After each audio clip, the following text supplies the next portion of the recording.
It was a great day. Okay, explain the story how you ended up at lunch with his sister. So, without going into specific details Yes. about what. I can't go into specific details, but my wife and I are in the process of looking to expand our business portfolio and opening an additional business. Nice. And so, I've talked to him quite a bit about it. I've talked about it here on the podcast. We've looked at a couple of avenues, and over the past, I don't know, maybe month, been pretty hot on the trail of an exciting opportunity that I'm just going to step in front of you. really just kind of fell apart over the past week or two. So, and that's fine. That's life. Like the way that we approach business is you chase down any opportunity, you look at anything, you walk down that road, and at any point before you sign paperwork, it's okay, no harm, no foul to walk away. And that was our approach, and that's what happened, and it is what it is. So, not that I'm being cryptic here. Is this the business that you told me about also? The gym? Yes. Yeah. Okay. No, not the gym. Well, I told him about another thing. Yeah. No, but what he's talking about. So, okay. So without just without interrupting you, it's really good that they childproof this bottle of booze that I'm trying to.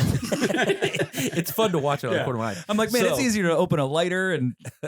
So long story short, the business we were looking at getting involved with, it's a franchise-based fitness center. And his sister participates in said fitness based franchise fitness center. And she heard through the grapevine we were talking about doing it. She asked me if we could have a conversation, and she expressed interest in being a part of it. So I caught her up to speed and just said, listen, it's off the table. It's not happening, but we are actively looking to pursue another opportunity. And over the course of that was great. Well done. Over the course of a 10-minute coffee, we talked about another company that, in my opinion, is pretty groundbreaking, pretty early to the table as far as new businesses. And we both filled out the paperwork to start the journey down the franchise application. This is all within the past week. And went to lunch today with my wife and Marky's sister, Melissa, talked about it. And it looks like as of right now, we're going to pursue that, the three of us. So, No, really? Yeah. Congratulations. Oh, Nice. good news. So you didn't have a terrible day. No, I had a great day. I was great. just joking. I had a great day. All right. I'm happy for you. I'm we're happy for very everybody. excited. Like it's for us being business owners, we've established a fairly good reputation. We have a solid business, good clientele, good staff. And this will be an offshoot of that, a slightly different version of what we currently do with Lavish now, but they will play together very nicely. Nice. So, now to be long announced soon? Oh, to be announced in a while. Okay, good. I mean, we literally are. This is as early stages as it gets. So, and we're gonna chase. Like I said, we're gonna chase it down until it either works or doesn't work, and that's just how you do it. Do you want to get into business with us? We're talking about two other ones. One involves smoked meat. Yeah. Are you interested in that? I am. Yeah, you We'll like smoke. talk offline. I would love to have a side business where we make beef jerky. Oh, yeah. Hardcore, like. And you know what else I think I'm going delicious. to do, Ty? So 9 months ago, I was in Atlanta at the Atlanta Gift Show. Hotlanta. Hotlanta. And I ran into these rednecks that had a bunch of steer skulls and cowhides. They owned like a cattle ranch, a meat ranch, and they were just throwing all this stuff into a burn pile. And somebody was like, hey, you could probably sell these. We're like, all right, we'll go to Atlanta. And they set up their booth. And I bought a bunch of cowhides. And so they've been sitting behind my couch in my living room for 9 months. And 2 days ago, I was like, all right, I got to do something with these. So I made an ottoman. Nice. You made that? Yeah, like over the past 2 days. Extremely talented. Oh, look, Dan's showing it. Switch your camera. There you go. Very nice. Yeah. I kind of want to lay on that. Nice. Yeah, it's nice. It looks comfortable. I kind of want to lay on it like a puppy. Do you? Curled up. Do you want me to make you one? Yes. I'll make you one. Wait, can you put that in like your Vikings basement? Yes. Your Minnesota Vikings basement? The Viking room. Do you think it'll be out of place, or you think it'll be okay? You know what? If it comes from friends, I'll put horns on it. There you go. It'll work. All right. Okay. So now we're all caught up on our lives. So did you and I talked about you talking to other people. Did that conversation happen? It did. I was advised of how to speak specifically to ensure that I am not misrepresenting my boards Okay. in position here. Oh, well, this is very interesting. So, there's a lot of look. I love talking to you. I think you're one of the most genuine, honest, kind, badass, fucking motorcycle riding guys I've ever seen. Which was a surprise to me. Yeah, Ty rolled in today with is like a biker. Are you in a gang? non-lethal biker gang? Like, what's the deal? I don't think he's a 1%er. I think he's all right. Yeah. No, that's just all my Army patches. So- I never really rode with an organization. Dan and I were sitting out front waiting for like all you guys to show up, and all we hear out of the corner of us is like, man, some dude is on a motorcycle just crushing Van Halen. That must be the life. And he goes, and me and Dan have this, it's a long story, but we have a joke about this thing where it's the guy who cannot hear Van Halen. All he hears is like what, bells and whistles? He only hears bells and whistles when it's Sammy Hagar playing. But when it's but it's David Lee Roth, he can hear Van Halen. Nice. So we were kind of giggling about that. And then you turn the corner. I'm like, holy shit, it was Ty. Like, I never thought it would be you crushing Van Halen. And I love Van Halen. You kidding me? Eruption's amazing. From the time I think I was 6 or 7 years old, when I say I fell in love, my sister would play them constantly. You grow up in a house with 9 people, 9 different personalities, 9 different versions of music. Did you have a Everything. family of 9 or 9 brothers and sisters? No, there's 6 of us plus my mother, my father, and my grandparents. Oh, that's So- beautiful, man. So it was 9 of us. So you had 9 different variations of music. My dad, for what it's worth, from Camden, New Jersey, farthest thing away from being in the country, was a big old country boy. Didn't understand it, but I loved it.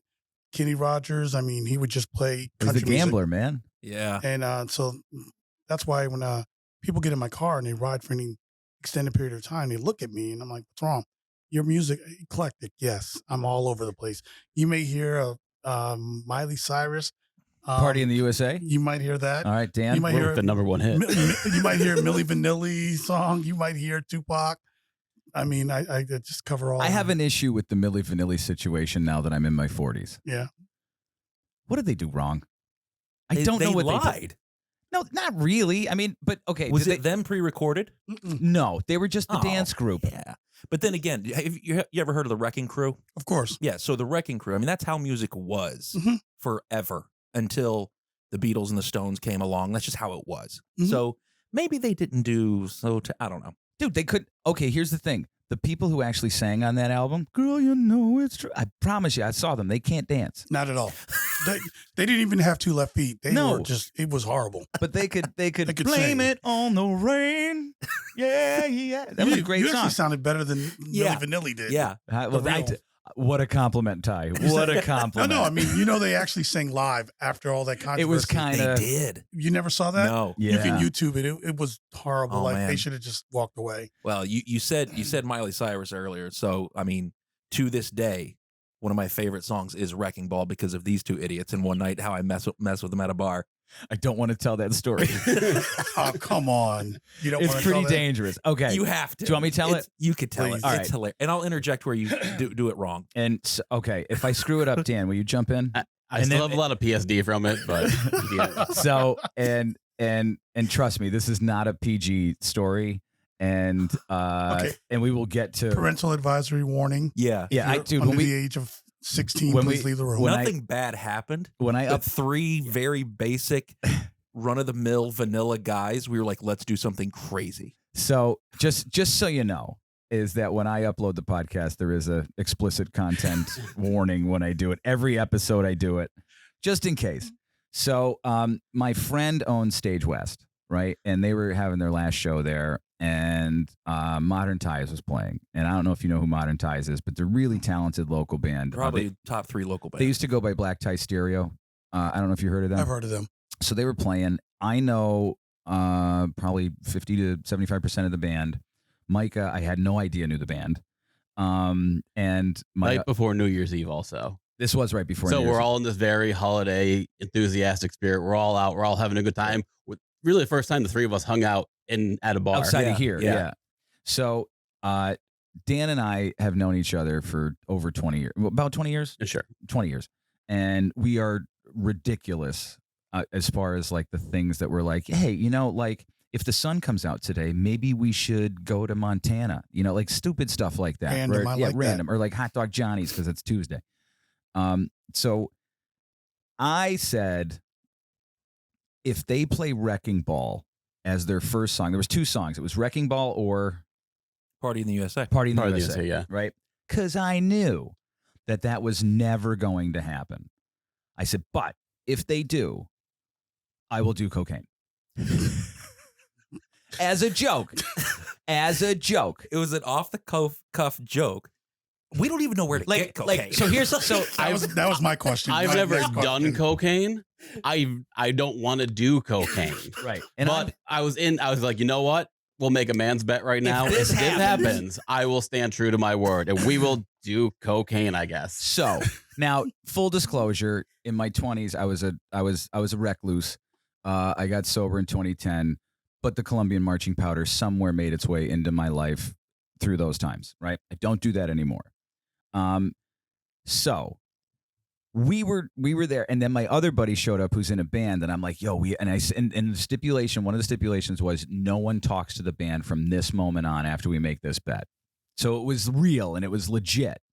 So my other buddy shows up, and I'm like, yo, we made this bet. Like, how crazy is this bet? Like, if you hear Wrecking Ball or Party in the USA, like, we have to do cocaine. And he goes, because the thing that we were saying before to each other, it's like, where do we get cocaine if we have to do cocaine? So my buddy goes, well, I can get you cocaine in 15 minutes. And then it got real. Then it got real. Because it was like, holy holy shit, we're not shit. going to be able to find it. So, My yeah, heart like, it's sank funny. It a little doesn't bit matter more, because just it's not being gonna like, happen. well, this went to a far-fetched idea to like, if this happened, oh no, now we have access to it. And their right? wives are there. Yeah, my wife's there.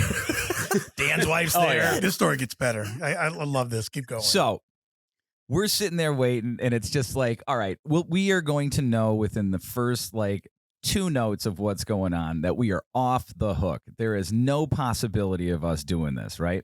So about 10 minutes later, and we're just laughing. We're like, it's fun to make jokes that or hold ourselves to some standard that will never happen. They get up there, and the first thing you hear is, dun, dun, dun, dun, dun, dun, we kiss, we nut, we nut. And I looked at Dan, and Dan's jaw started to go slower and slower down. And I looked at Dan, and I'm like, this isn't it. This isn't it. This is not the song. No way is this the song. And Dan's like, I don't think it's the song. It's the song, right? And then a big drop. And Then it that goes, big old boom. chorus. I came in like a wreck. And instead of me, like, prior to this bet being like, fuck yeah, they're playing Miley, it turned into, we have to do cocaine. I stood still. I took 3 steps back from everybody. I stood And he was there holding his wife's purse for and like jacket. for like a minute. And I'm just like, how do I tell my wife that I have to do cocaine tonight because I made this stupid bet? There is no good way to tell anyone's wife that. No good way. No good way. So good. So the song ends, right? And I'm like, shit.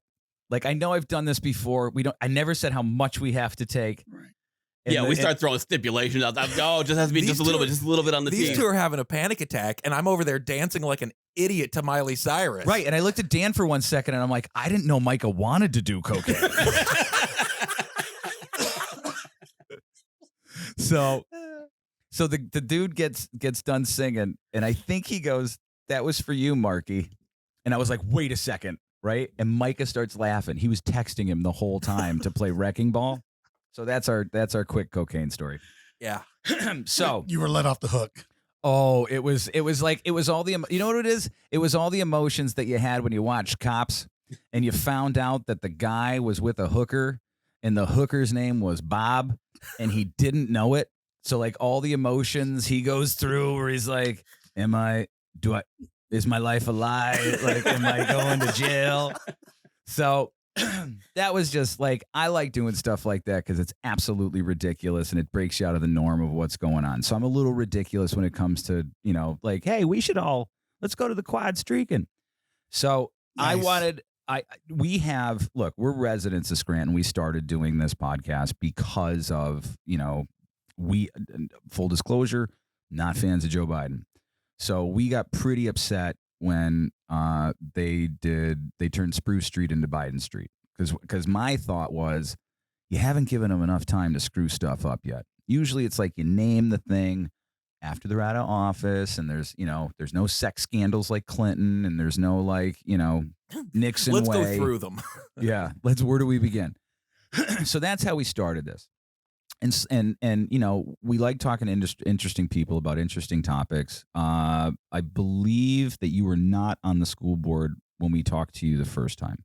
I believe it was right before the election. It was days before. Days Yes. before the Yeah. election. It was right before the election. So, I mean, you have not been in that position since we've all sat here. Correct. So, what did you expect versus what is the reality of actually now being on the inside of that situation with your fellow board members? Honestly, Was your preconceived notions the same, or were they shattered, or were they like, it's not that bad? as I was telling people leading up to the election, I was going to go into it open-minded. When you spend 25 years in my ever-changing world, I mean, you have to be fluid in your thinking, constantly thinking things are going to change. Nothing is ever set in stone. I entered it with my eyes wide open. Honestly, truly, things have played out pretty much basically how I expected them. I mean, as I told people, there were some people I said, well, when you get on, you're going to get along with certain people. And I said, it's real simple. I'm a professional. I'm going to work with whomever is in front of me. I mean, again, if I can negotiate and work with people who were shooting at us 10 minutes ago, Right. so that we could This is bring child's play. supplies, so that we could bring supplies to their village, so we could have a ceasefire long enough to get the stuff that needs to help them, Right. and then get the hell out of Dodge. This is, put things in perspective. So everyone's like, oh, it's going to be hard. And I said, guys, you got to understand my world, and not just the military world, but even how my life began. By the age of 6, I had experienced more trauma and everything than they say most adults will. So I tell people everything in perspective when you look at certain things. So it to me was, again, everyone always says it's got to be shocking. I'm like, not really. Do you think that, and I don't need to know about what you experienced as a child, but do you think that so my wife's from Russia, right? Like off the boat, Russia. She's experienced some terrible things, and she is probably one of the most pragmatic, reasonable, understanding, empathetic people that I know, but she doesn't suffer fools lightly. There's no bullshit with her. And I think part of it is because of those traumas that she went through, where she's like, you got to keep perspective on the things that really matter, and the things that you can't affect, don't even worry about it. Do you think that helped inform you as an adult about how to don't sweat the small stuff? Or I always tell people that my character was built from the age of birth to 6. That set the stage for how I was going to live my life. My father, who adopted me, my adopted father, not my biological father, right? what he did is he took and he shaped it. But he used to always tell me, you are built for anything that comes at you because you have already endured the worst of humanity. He said, there's literally nothing that can be done to you except death. That would be worse than what you have already endured. So approach everything with that mindset that, what do you got? I've been through it. It's happened to me already. Try it again. You were adopted into a family with 5 other kids? Yes. Were all of you adopted? Some of No. you? Yes. So Really? So I was abused, and both parents were drug addicts. Okay. So I was born a crack baby. If you don't mind me asking, what city? Mount Clair, New Jersey. Okay. So it was very underdeveloped, and my father, police officer, responded to a call of a child being abused at the hospital, and ended up wanting to adopt me. Went home and convinced my mom, and they adopted me. So yes, I was adopted into a family with a Really? family already, with kids. So they provided me with everything. But here's the funny thing: when my father needed a kidney, years, I'm talking 25 years after I was adopted. Yeah. We were in the hospital, and the doctor was talking about probably one of the kids would be best. And they were going around the room saying, who's lived the healthiest life? And it was Ty. And my mother and I looked at everyone and my dad looked over wait. And that's when we realized that everyone in our family had forgot that I was adopted. Wait, what do you mean? That's a good Because problem to you would- have, though. No, would it's a be great a problem. It's a match. great problem to have. But they thought I would be a great match because I didn't drink, I didn't smoke. military. So, and take care of myself. So there's nothing about like, do they have to do like genetic testing or do Yes. they? So wait, you're okay. So are you the only adopted kid? So what were your? How did? I don't know how to ask this question. Don't be direct. Okay, were you so my wife was adopted from Russia. She was 11 kids adopted from Russia to the same family, and I think they were terrible people. But so how your family, how different was it from the family that you grew up in before you went to the hospital, like your new family? Like, what's the difference between? All right, so the Yeah, what's first, the difference between the two families? the biologicals. That's what I call them. I don't call them. Put anything else on it. Right. Crack, drug addicts who physically, mentally, emotionally abused me, would put me in the closet, and that's where I would sleep, to the point where, as a man right now who can take care of himself, I can't be in a dark place. Like my wife will tell you, I have motion lights that are in our house. Yeah. Because it's still, to this day, no matter everything that I've been through, how I've been trained, I can't be in a dark place. It irks me and kind of irritates me to the point where I can't sleep. I'll wake up in the middle of the night, get up and go turn the light on. So you're talking about those people. And then you're talking about the man who became just like, the human version of God to me. He took me in. That cop. The cop Yeah.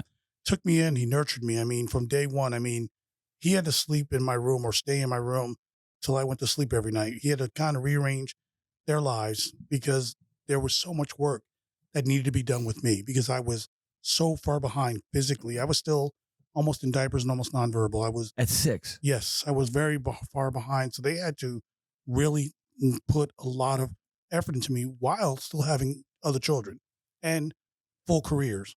So the amount of time that he would put in and then come home from work and he would spend time talking to me. And this is the kind of person he was.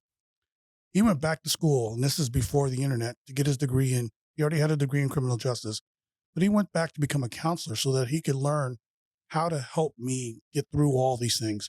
This is before the internet. So he actually went to school during the daytime, physically to a college, so he could learn to be a counselor so that he could come and help me. He ended up, I believe it took 5 years, but he was counseling me because I was in therapy from the time I was adopted till probably till the time I'm going to be in the ground, So You're still there? Now the Army, that's a whole, forget about the stuff that happened from birth to 6. Now it's the military stuff. We need a campfire, brother. There you go. So having that, what was it like? Because look, I love my dad. My dad's one of the best people ever. He's a pain in the ass, but I don't think he'd go to school for 5 years to help me. What is that like to have somebody do that in your life for you? A lot of people don't understand. Like, do you have gratitude or do you have? That guy's your dad now. He is your dad. He's my dad. If you've been around me long enough and you listen to me talk, I always tell people everything I do, and I made a promise to him, and he told me I never need to make a promise to him. But I told him I would spend every day of my life honoring what he has given me, which is life. Okay. He always said, "You were always my son." One of the last things he said to me, because he spoke to all of us before he passed away, all of his kids individually, he said, "You were always my son. It just took me 6 years to find you." This is the kind of man he was. So this is a man that I spend, and that's why I tell people I don't take the last name Holmes lightly. My father always said, "You earned this name." And I told him I'm going to wear it as a badge of honor. And that's why everything that I do, how I live my life, is a way of reflection of how he raised me and the sacrifices that he and the rest of my family made for me. So that's why when people if anyone ever questions like my integrity, it really, I said it to my core, it bothers me because then you are literally questioning my dad's integrity. Right. Because everything I do is a reflection in my eyes, how I live my life on him. That the past 10 minutes of listening to you talk explains you so well. Like, we know you not as well as a lot of people. We know you well enough from being on here and talking to you a little bit outside. But just listening to you talk about your father, your first 6 years of your life, knowing your story of service to the country, to the community here now, it all makes sense. Like, the earliest lessons you learned in life were sacrifice. And it is a huge testament to, I feel like I know your dad at this point. It's like just kind of listening to you talk about him. Man, that's awesome. I mean, but here's the other thing too, right? People, not everybody gets that chance. Him to a guy like that to. I mean, that's something out of a movie, man. Like that's only the people who believe that is like that's something you only see like on a Tom Hanks movie where you don't realize that there's people in this world that and that connection can't be explained. And that's what I don't think. It's funny though. Out of all 6 of his kids, you ask people who looks most like him, they'll always say me. They would always say who emulates him, who walks like him, talks like him, carries himself like him. They would always point to me. None of his friends realized that I'm adopted. When he passed away, they were all sitting around talking about how they remembered the day that I was born. And I said, when my mother interrupted, I said, no, that is the highest compliment they could pay me because I am my father's son. Like he, again, what you said, Mike, he inspired me. Everything that I do, I tell people, I said, I remember that I was given a second chance. When I was able to understand things, I was given another opportunity at life. I needed to capitalize on that and make sure that I made the most in honor of those that don't get that chance. To screw this chance away would be disrespectful to those kids that unfortunately end up in a worse situation than what they were in. And I could have easily done that. Or what happens if that night, because that wasn't the first time I'd been to the hospital. They would take me to different hospitals in the 70s. That's how old I am. You'd know. You'd go to different hospitals and it was not the same reporting. So they just happened to go to Summit, New Jersey, Overlook Hospital, where my father was a police officer and he was on call that night. And okay. And went from there. They convinced them, hey, sign over your rights. We won't charge you and send you to jail. I was just going to ask you how that works. Well, they had serious charges. I mean, the doctors had said based off of bruising, scars, and other things that, obviously there had been tremendous trauma for an extended period of time. And the deal was you sign off physical and psychological. Oh, yeah. Yeah. So you sign off your parental rights and agree to never go near him. And I think they had an order of protection on me until I was 18. So when I was 16, they tried to contact me because I knew they lived a couple towns over. My father told me, he's like, just so you know, because apparently I looked just like him, the biological. Apparently we looked. So your dad was sexy. I don't even give him a compliment because he was such a scumbag when I ran. Yeah. No. Like your adoptive dad. Oh yeah, he's a handsome guy. But he would always tell me like, hey, and when we played against, say, that town, I purposely would take a sweatband and I would write my dad's initial, my dad, and I put my date of my adoption on there. And no one else knew but him. And when I'm on the field, I would rub it sometimes and then rub my heart and kind of point to the stands. And he knew what I was doing, which was I knew that maybe the biologicals were there, but I wanted them to know they had nothing to do with the person that was standing on that field.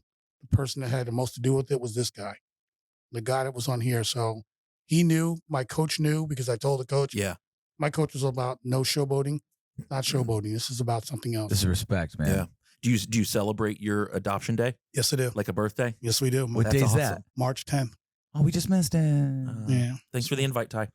Well, Micah, it is for family. I don't know if, we're going to crash Listen, the if reunion. there's a party and I'm not invited. It's not like it's a wedding or anything. Okay. Tomorrow. Fuck you, Dan. Hey, Fuck you. Hey, we're going out tomorrow night. Okay. Who can get away from the wife? I'll go. We're going to Clark Summit, the cigar bar up there, whatever that place is called. All right, wait. Let me check my calendar real quick. Tomorrow, I'm free. Yeah. Okay. Well, actually, that's there? probably not a bad idea. I should probably check that too. So, the world's in a crazy place right now. Yes. I think we should start locally, and move forward. And I'd love to get your opinion on a bunch of things. Are we going to do an actual What a Week? Sure. That was the whole intention when we started this podcast, was we wanted to talk about what happened this week locally, globally, politics, sports, and then we turned into culture. ferrets when we saw shiny shit in conversation. Yeah. We had one or two guests on. We're like, this is a lot more fun and a lot less work because we don't have to do research. There you go. Just fluid. Let it go. Yeah. The Scranton School District has, I used to have another podcast. I had Tom Borthwick on 3-4 times. He's I love the man. I think the board needs someone like that. It's just I just don't think the voters understand Tom, and I know that there's a lot of people who that he is oil to their water. I I I I don't. I know the old regime is out, and there's what 3 from that regime still there. The prior regime, Well, from the prior board, there's still 3 left. From 5. it? 5? Yes. Okay. And the new board members that came in were you. Help me out here. Danielle Chezik, Right. Carol Cleary. Yep. Well, then Tariani got reelected. Mm-hmm. I mean, I'm sorry, Sean McAndrews got reelected. Yep. Katie Gilmartin got reelected. That's it.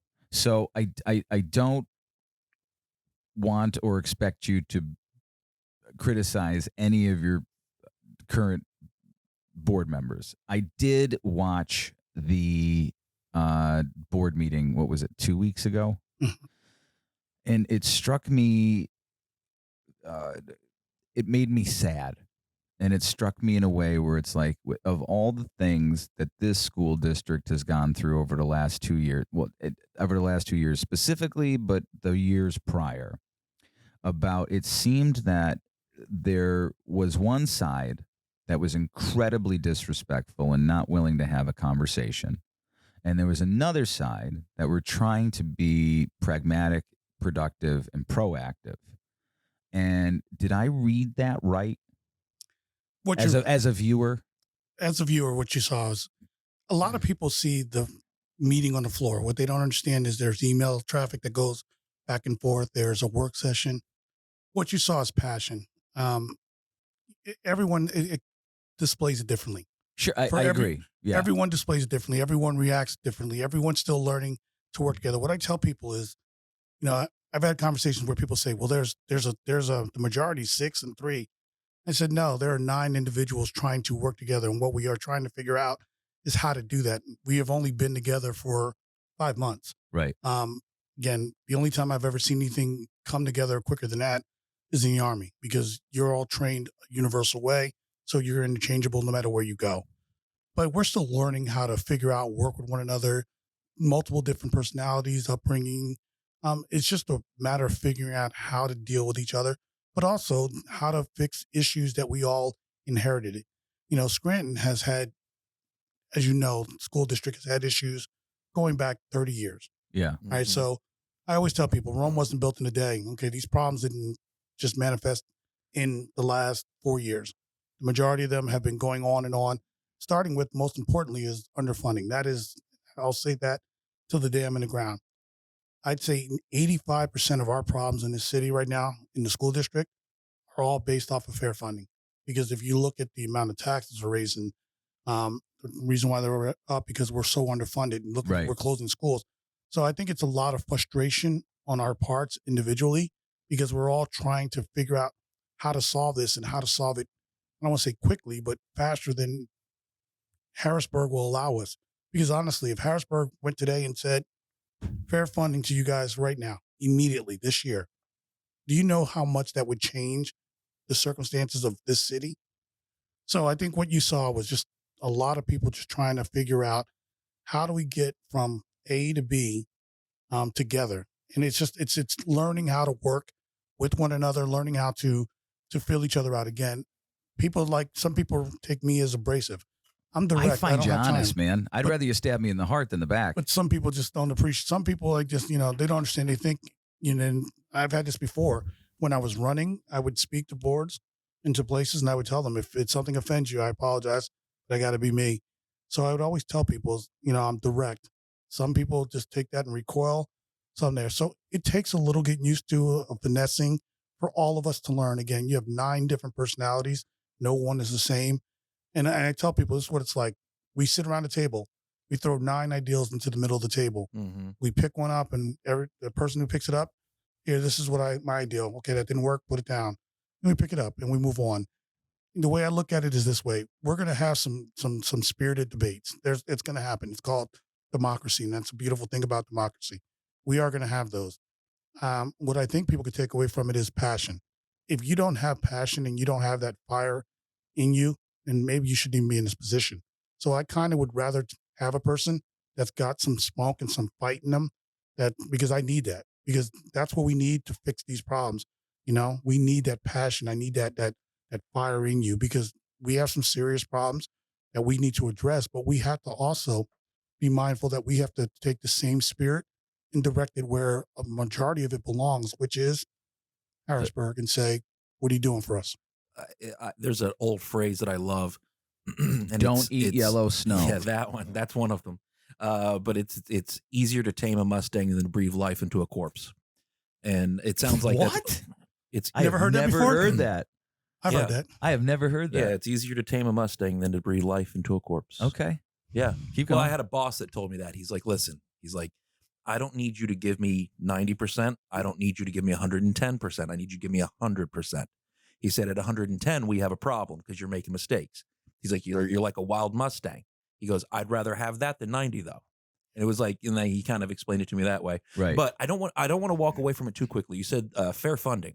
Now I'm going to make an assumption, and correct me where I'm going to also assume I'm wrong. I'm a big fan of in politics, when it comes to most things, we need to stop messing with stuff.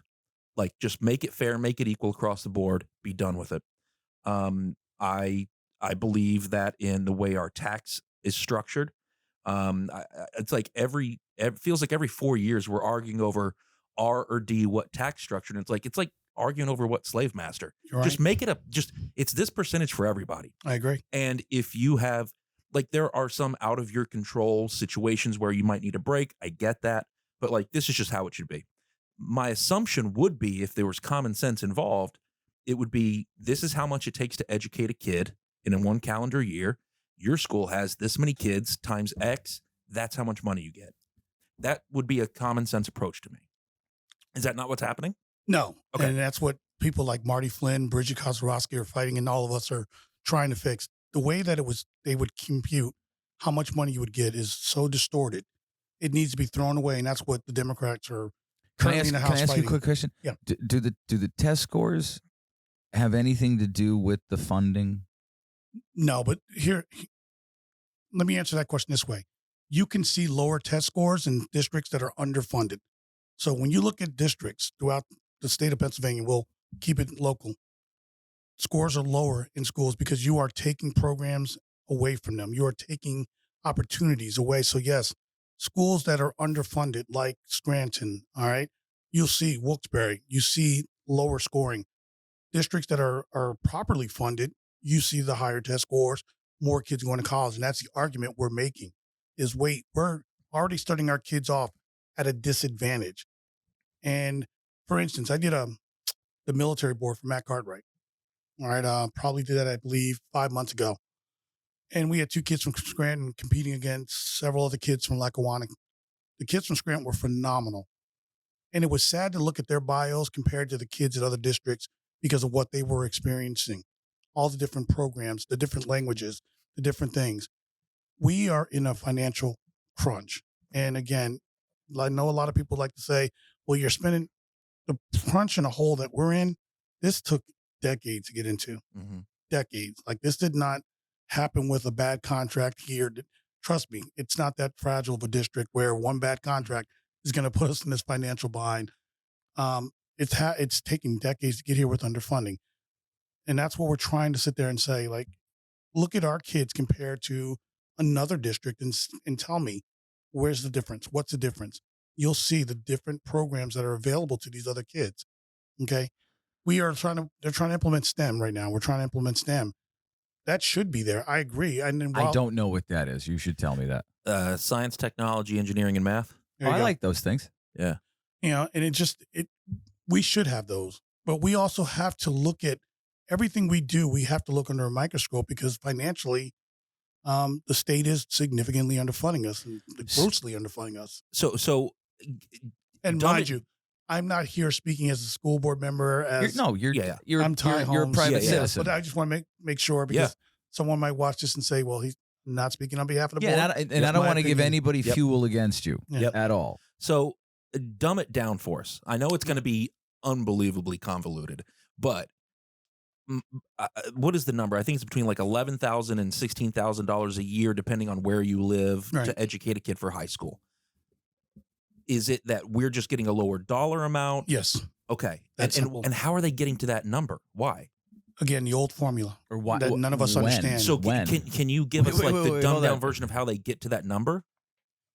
There is no. I could not go through that and explain that. It's that It's- complicated. From what it was explained to me, yes. Yeah. But the old formula that they're using to compute and decide how much money you get, that's the reason why people like Bridget and Marty and Kyle are arguing, throw it away, because school districts like Scranton are suffering because of that old formula. That was, Okay. I don't know when it came into effect, but the old formula is the reason why. It's real simple though.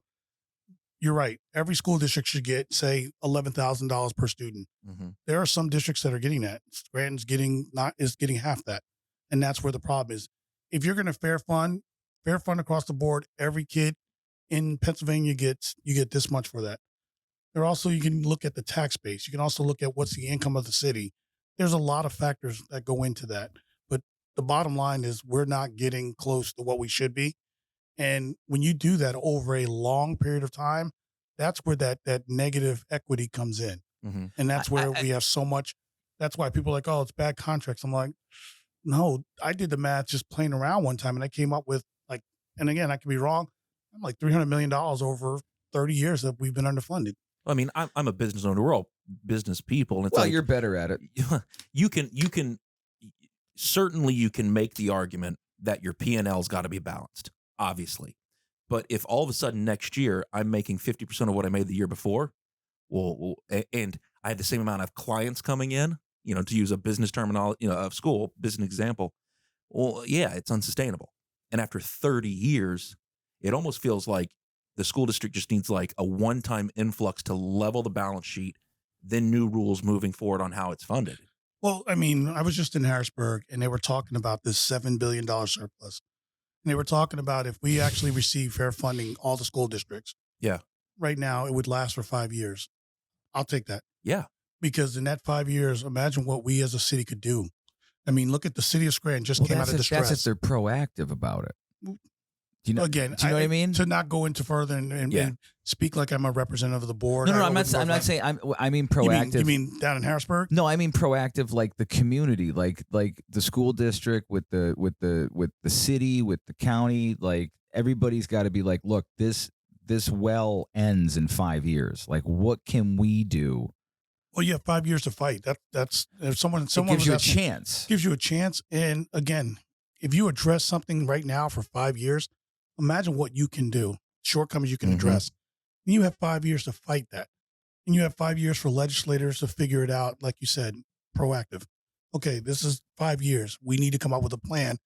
And let's be honest, government takes about 5 years for something to really, a good plan, especially one of that magnitude to, equally distribute fair funding across the state. It's going to take a bunch of years. So get started now. Mm-hmm. I've lost a lot of faith in the elected representatives over the last few years. Not you. I love you. Well, I tell you, the ones outside of here, I've lost a lot of faith in, and trust me, man. There's been school board classes. I don't know how you describe it when there's like a before every 2 years or however it works. What that's called. Like Congress has like their 117th class of Congress or whatever. I don't know what you call the school board. There's been a bunch of them where I know that in the past, it hasn't been above board, copacetic. It seems like a lot of the politicians around here, at least back in the day, a decade ago, were like, if you want to run for X, Y, or Z, you got to do school board first. You got to get through the school board, and then you get your name ID, and people get to know you. And as long as there's not like a dramatic, I mean, look, our mayor came from there, and she's not a bad person. I don't know her. Good, bad, or indifferent. I don't know what she is. She seems like a good person. I think she's a good person. She's doing good things. I do. But the people around here who are generational are like, I don't trust them. So like, there's no like, how do you build that back? How do you build back that trust? How do you make them have faith in their elected leaders? When you walk the talk. I think a lot of them don't. I think you do. But that's the thing. I think we are. We're trying to, as a team, again, it's not an individual because Roman's. Absolutely. So we as a team, again, we're progressively moving forward, and we need to continue to do that. Move the district forward, but collectively. And again, there are going to be times when, hey, family doesn't always get along well. Mm-hmm. Doesn't mean we don't like each other. Doesn't mean, but we need to continue to move forward. And I think we are. But as far as elected officials, I mean, I've heard that too as an outsider. Yeah. That, you come here, I mean, I wasn't elected more than 5 minutes, and I was getting calls like, hey, we need to look at what are you going to run for next? And I'm like, wait, just don't call me. Got elected. Mm-hmm. And I'm not looking for my next. I tell people all the time, there is no next for me. Everyone's always like, there is no next. Like, this is not a stepping stone for me to run for any other position. What it is my father always said, if you see a problem and you have the ability to get involved and contribute, do it. Well, I saw a problem. And I said, also, I saw that there was no representation of people from the minority population wanted a bigger voice. I work, some of the time I spent in the NAACP youth shelter, and I would talk to the youth down there, and I still do. And they would always say is, we don't feel represented. Can you, truly look in my eyes and tell me that we are represented? And I said, I can't honestly do that. But what does that mean, represented?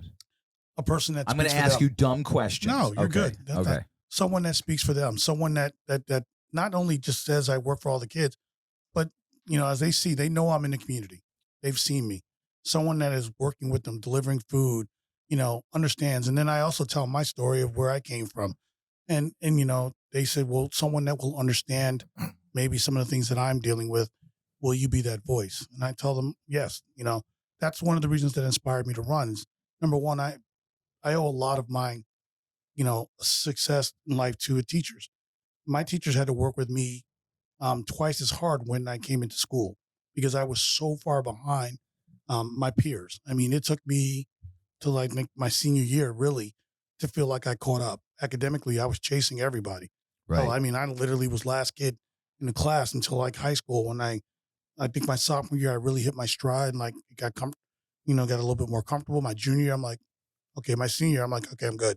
But if you never got that, how frustrating would that have been for you? It was frustrating. It was frustrating in life. I mean, and that's what I tell people. Like how many kids now are going through that frustration? That's what I said. Remember when I spoke at the What's the Name? Yeah. I said, you got to understand. The conference on literacy put on by Sandy Lamanna.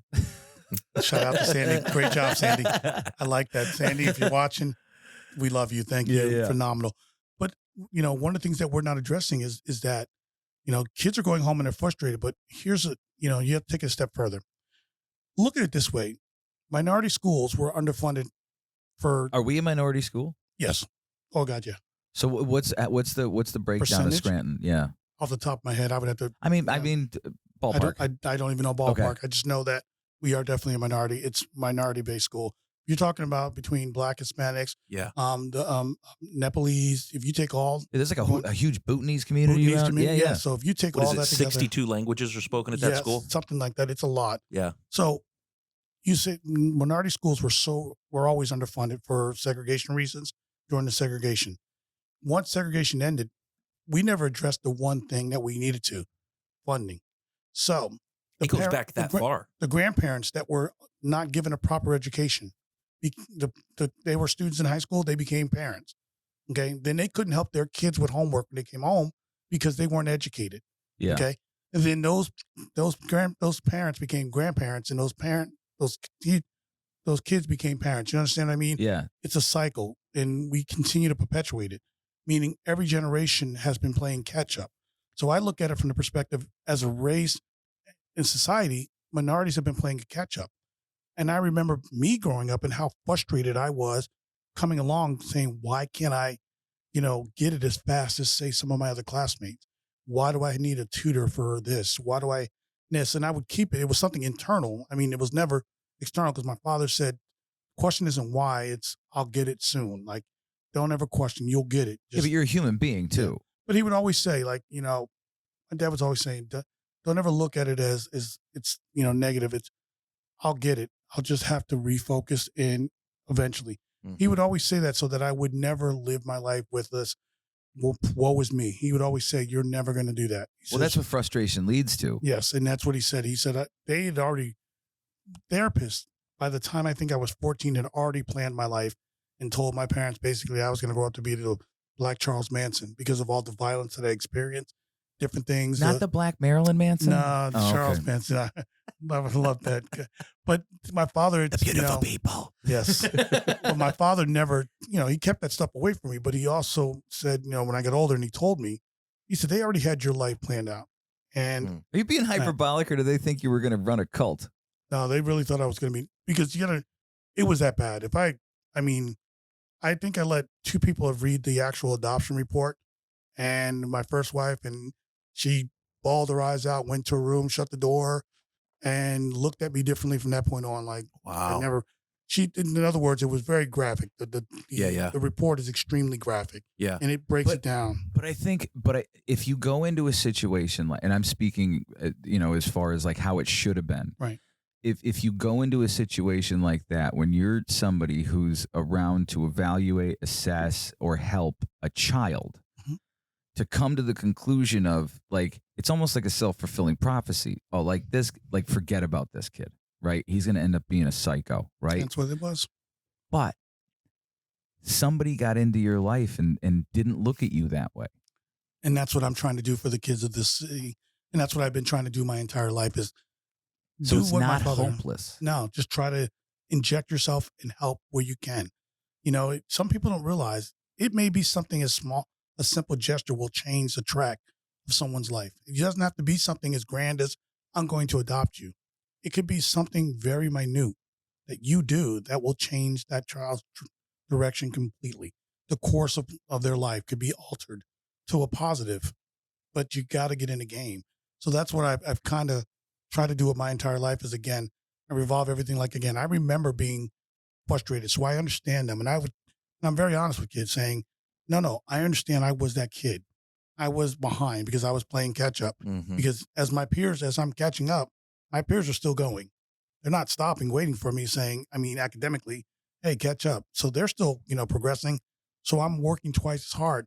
So that's what the kids, when I was talking to them, say, I'm so angry. Like, it's hard. But that's kids today, like in our society. I believe they're playing catch up in life.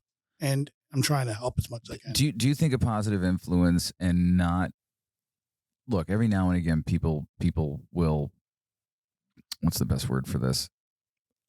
Overlook things to help a good kid. Do you know what I mean? Where they allow, my mom was a teacher. One of my best friends is a teacher. Sometimes, they'll overlook. They're like, well, he's just, and they'll let it pass. But I think that serves as a disadvantage to the child. Like my mom is she never liked No Child Left Behind. She thinks that it all it does is create automatons. Like at the end of the day, like there's like critical thinking's gone. If you're just going to pass them, there's no consequences. It teaches you nothing to prepare you for afterlife. It doesn't teach you about hard work. It doesn't teach you about, I don't know, pride in accomplishment. Like in 10th grade, when you got up there where you're like, did you give yourself a pat on the back? No. Well, because you're humble. I know. I kept going. I said, I'm not there yet. I'm getting closer. Mhm. But that's the drive. I think a lot of these kids are left behind because what I really think is that, the system in and of itself needs to take a long, hard look at itself and say, how are we trying to, I don't think you should shape the minds. I think you should let the minds shape themselves and figure out who they are. I think direction and guidance. I've always been a component in general that our educational system as a country, as a nation, needs to evolve. Yeah. I look at some of the other countries like Sweden. They don't even send homework, but look at their test scores. So whatever they're doing, maybe it's something we need to look at. Mhm. We need to, and I spoke to it when I was at the event, that we need to, teachers are one of the only professions that we really, truly don't invest into them learning how to deal with the multicultural classrooms that they are facing. We don't actually reinvest into them. If they go back to school, it's on them. Mhm. Okay, so we should, as a nation, find a way to put programs in where we can help teachers evolve, because the country, the world, I mean, it's evolving. Kids are learning at a different speed. I mean, I'm going to be honest. I think kids are learning faster, 10 times faster than I learned.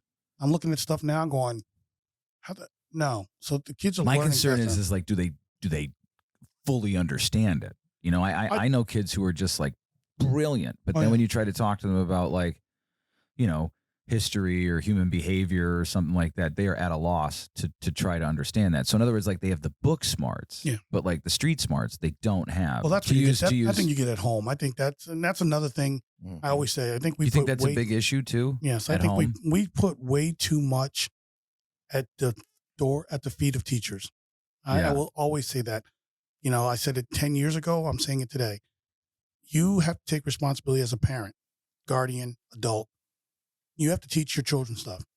When they come to school, they don't learn respect and discipline and all that. They should learn that already at home. When they come to school, all the school does is reinforce what they should already know. But I think we as a society, and that's one of the things I think we need to get away from, is we need to stop pointing the finger at everyone else. And maybe if your child is doing something wrong, after you have a talk and correct that action, look in the mirror and say, where did I fail? It's a hard conversation to have, that one-on-one conversation with yourself, because I've done it as a parent. When my son did something I didn't approve of, after we corrected it, I look in the mirror and go, okay, so where did I fail? And that's the worst feeling in the world as a parent, to say I failed, to tell yourself and say it. I would actually say it out loud and tell myself, you failed. Try to do better. I wouldn't say don't do it again, because come on, we're going to fail. Yeah. Do better as a parent. And I think we need to do that in our society. At the end of the day, I mean, you got kids, you know, yours are coming soon, right? Big announcement? No? Okay. They're already here. I've They just got a haven't couple- knocked on my door yet. They learn either everything from us or from somebody that we've allowed them to be around, or something we've allowed them to be around. Well, so at the end of the day, it kind of all does fall on the parent. It does. I mean, it just is. I can't tell you But how do you as a school director go like, You can't. your fault. You can't. You can't. Yeah. And you need to pay attention. You can't. And even even just as a concerned citizen, I'm not going to walk up to a parent and say, you're a bad parent. I would never do that. That's not my place, because I don't know your family structure and dynamics. Well, it's I don't also know what goes on. It's also a subjective point of view. Exactly. And I don't know what goes on behind your doors. Sure. And again, I always say it's hard to be a parent now than ever. I mean, you have TikTok, which is driving everything nowadays. Social media drives what kids do. It's brain poison. It's incredible. Like, so you have to compete. You know, back in the day, my parents only had to worry about his Atari or Nintendo or something. Walk in, you know, pull a plug. Hey, you're done. Go do your homework. Yeah. That was the end of the day. And there's only so many times you can play Frogger. Exactly. Yeah. So nowadays, I mean, you have access to the world in your hand. You have access to all these different influences, but make it better. You're seeing Kim Kardashian live this, you know, this extravagant lifestyle, but remember how she got there. I mean, a sex tape is what started your life, and now everyone reveres and loves you. So I think we as a society, there's a false premise there. Yes, we have to bring it back to morals, a basic foundation of what it is to be a responsible adult. Like I always tell people, I'm not just concerned with being a wealthy person. That's not my focus. It's about being a good person, because you can be a wealthy person who's soulless. I would rather be a poor person who is, you know, giving, open-minded, you know, helpful person. You know, I know people who are wealthy, who have zero soul. And I look at them and say, is the money going to, you know, comfort you? Is the money going to tell you it loves you? I don't understand. Money does not give me that. So it seems, you mentioned the word moral, and it seems to me like, look, I'm 40. How old am I? 41. Oh, thanks, guys. If you're that old, where you're forgetting. Glaucoma. It seems like the idea of morality, as we have kind of for a long time tried to understand it, has now either been, in some people's opinion, eroding, and in some people's opinion, just changing. Is it something that we need, like a beautiful butterfly, to morph into, or is it something we have to remind ourselves about what it was, what morality actually is? I think remind ourselves of what it was. I think here's the thing. Society has to evolve. Okay. you can't say let's go back to 40 years ago, because 40 years ago we still had a lot of problems, economically, socially. For instance, you couldn't 40 years ago be an openly gay person without. I mean, it's hard now, but it was even harder back 40 years ago. Mm-hmm. So, Well, wait. So I have to push back on some things. So This is gonna be fun. my grandparents, yes, right, who were never racist, homophobic, any of that stuff, right? Both sides. So on my father's side, they were very well off, Italian and German. On my mother's side, they were not very well off, Irish, Welsh. They would say things, right? So like, as a young kid, they would tell, like my grandmother used to always go to this place on Mulberry Street called Vincent and Rabicek. Did you ever hear of that? No. Do you know where those two bars are up on Mulberry Street by the U? There's like a white building, caddy corner right there. It used to be covered in flowers, and they sold women's clothes, and it was two gay men. It was never like I hate gays. It was never any of that stuff. It was like, they're a little different, and that's okay. And there was no hate. There was no maliciousness to them. When you hung out with them at get-togethers or stuff, like those types of things would be bantered back and forth. Well, that's because you're, straight. That's because you're gay. And it was fun. It was like, hey, you old such an SOB. It was that type of behavior. I don't know. I don't know so much if it was just like it was this thing that was like this, what they could perceived at the time as like this dirty thing in a closet. Like I think they were, especially around here from the stories that I've heard from people, there was not non-acceptance. Right. Well, that's every place had its different. San Francisco, every place had a different. Yeah. What was that? Haight-Ashbury up there, and the hippies, and all that. So, I mean, Stonewall was 50-something years ago, like 52, 53 years ago. Yeah. But here's the thing. Could you get married 40 years ago as a gay person? No, when was that? Like 2010? Exactly. So, they should be as miserable as the rest of us. Here's growing up, my favorite cousin, so and love him to death. We would always go to visit my uncle, my dad's brother and sister, and my cousin Greg. He's phenomenal. He's probably the most handsome man I ever met.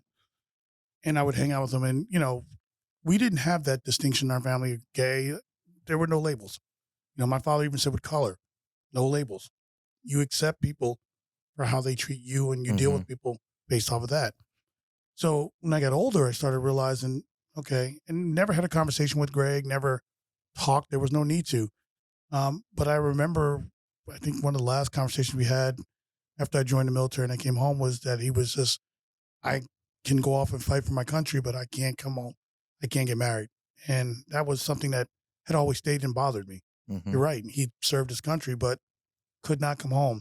When I was in the military, they had the don't ask, don't tell. One of the guys I was in the military with. It was Clinton, wasn't it? Clinton? Yes. Yeah. And he was, I didn't understand, probably the most fierce warrior I've ever served with. I won't say his name, but he couldn't be open. And everyone, it wasn't a secret.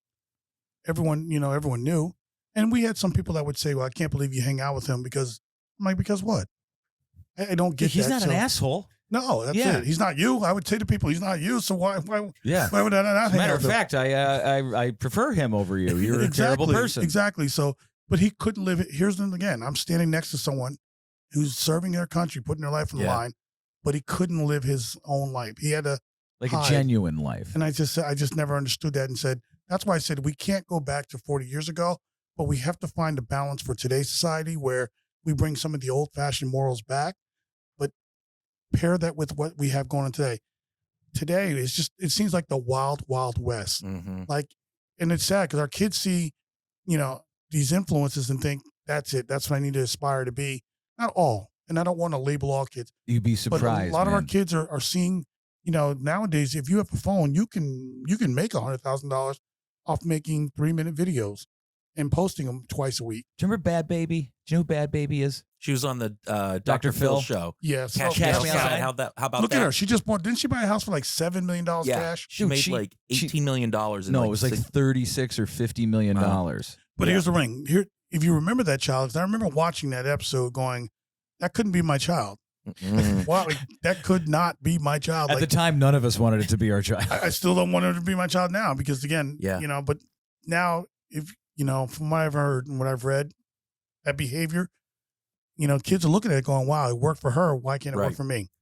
Right. Again, yes, it may work, but for 1 in a million. So we always, like, even when I was a kid, like, we always heard that stories of, like, I just, you sneak onto a movie set, you're now an actress, like, you're just doing the right thing. I think there's this thing that they think that there's the easy way to get there. And then sadly, you're right.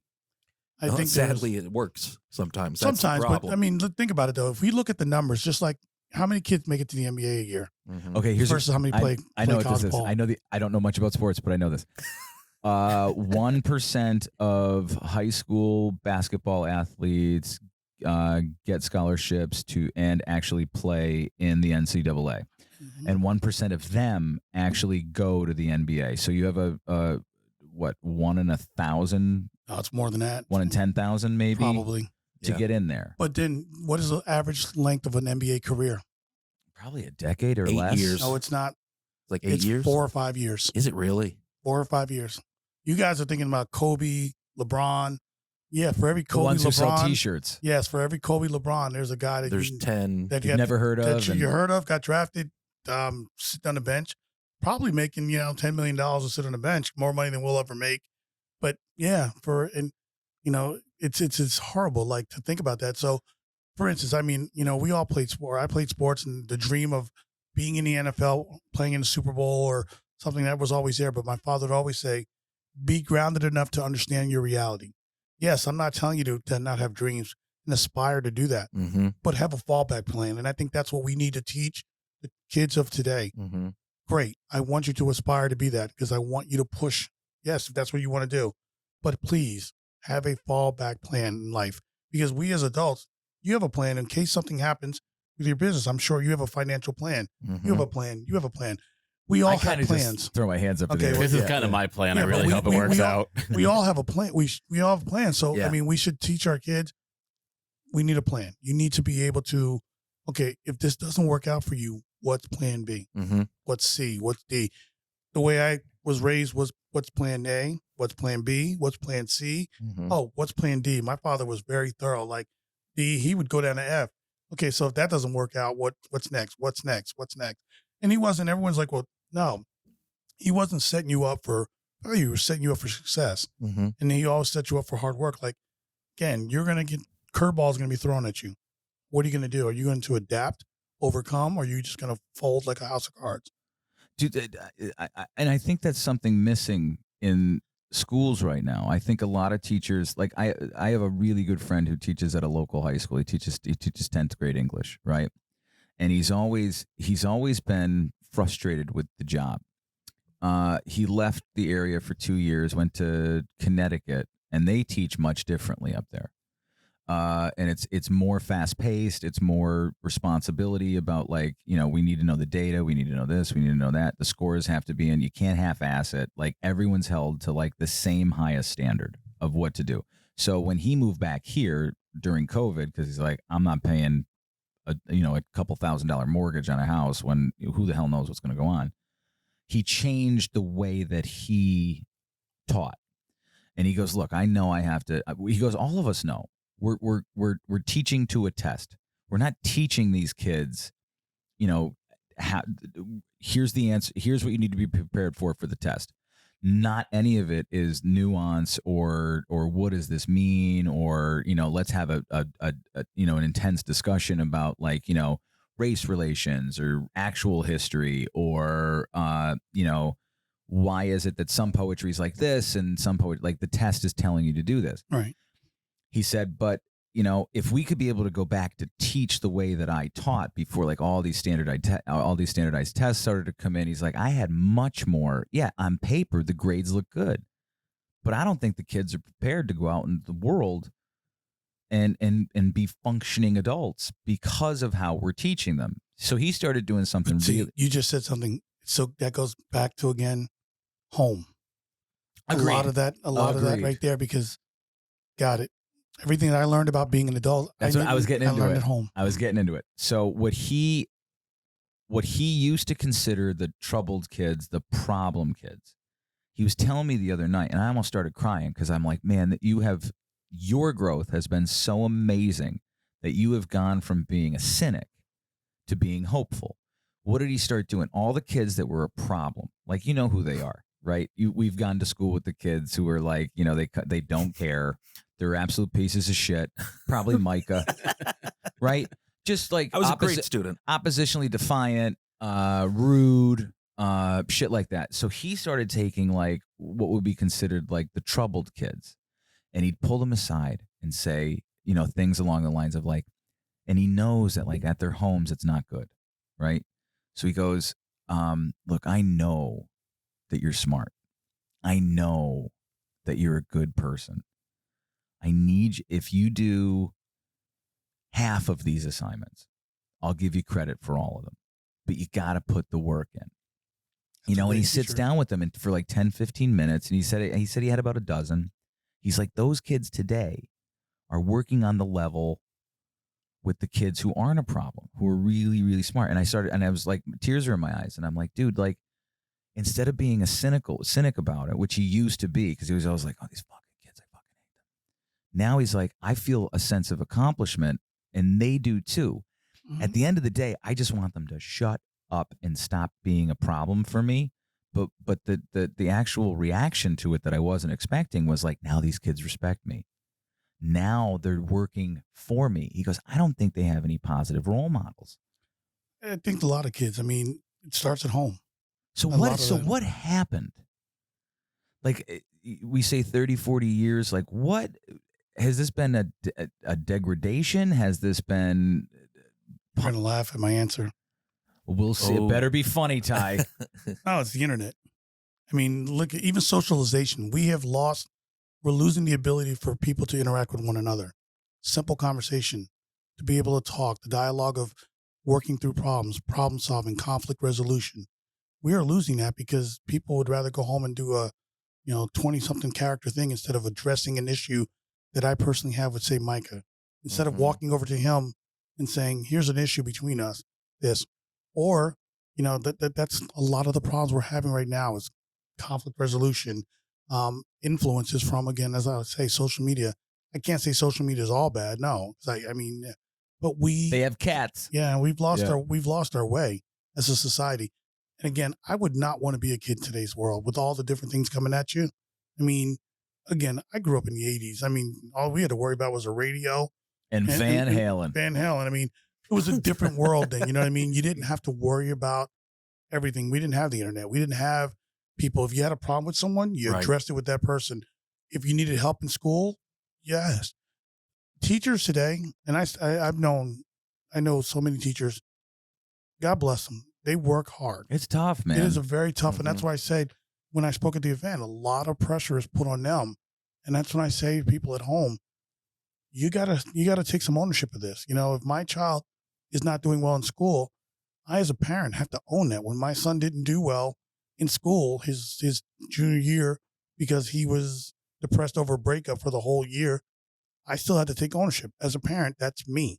Yes, the teachers are providing him, but what am I doing to talk him through that? How am I helping him get through that? How am I helping him, nurturing him, teaching him conflict resolution, teaching him how to problem solve, teaching him how to, for the day while you're in class, getting ready to take that test, check your emotions so that you can focus on the task at hand, get through this. You can still be sad, but focus on your immediate task. We have lost that. We're losing that, and we need to get that back. I think you're right with the internet. I definitely think that's a huge piece of it. And social media, it's the best and worst thing to happen to humanity in the past 15 years. Okay. I mean, it just is. Like, we're so well connected. I mean, you look at it exploits cruelty. Yeah, yes. But we know anything that's happening anywhere in the world, we know within seconds. It's the best thing ever. I mean, but also it's just the degradation of humanity. It's just the worst. I find The internet is. But I think you hit the nail on the head when you said morality. Yeah. And I don't know if this is just because I'm getting older and crankier and my kids are getting older. I get don't off know. my lawn. I don't know what it is, but like, I think of morality almost like Common Core math. Was like old math not good enough? Like, do we need new math now? I don't know why we replaced it. I don't know what's changed since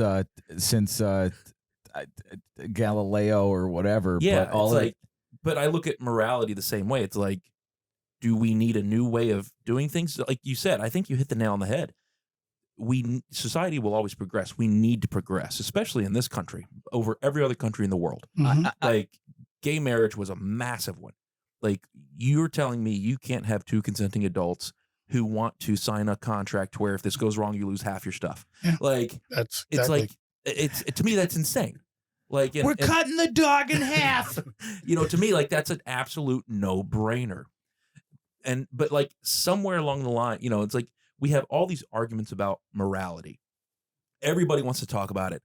Some things that happened this week that we're not going to talk about. Like people argue all of these things. Like what? The body up on Morgan Highway? No. Oh, No. I'm sorry, I missed that. Yeah, That there was a happened body today. found up on Morgan Highway today.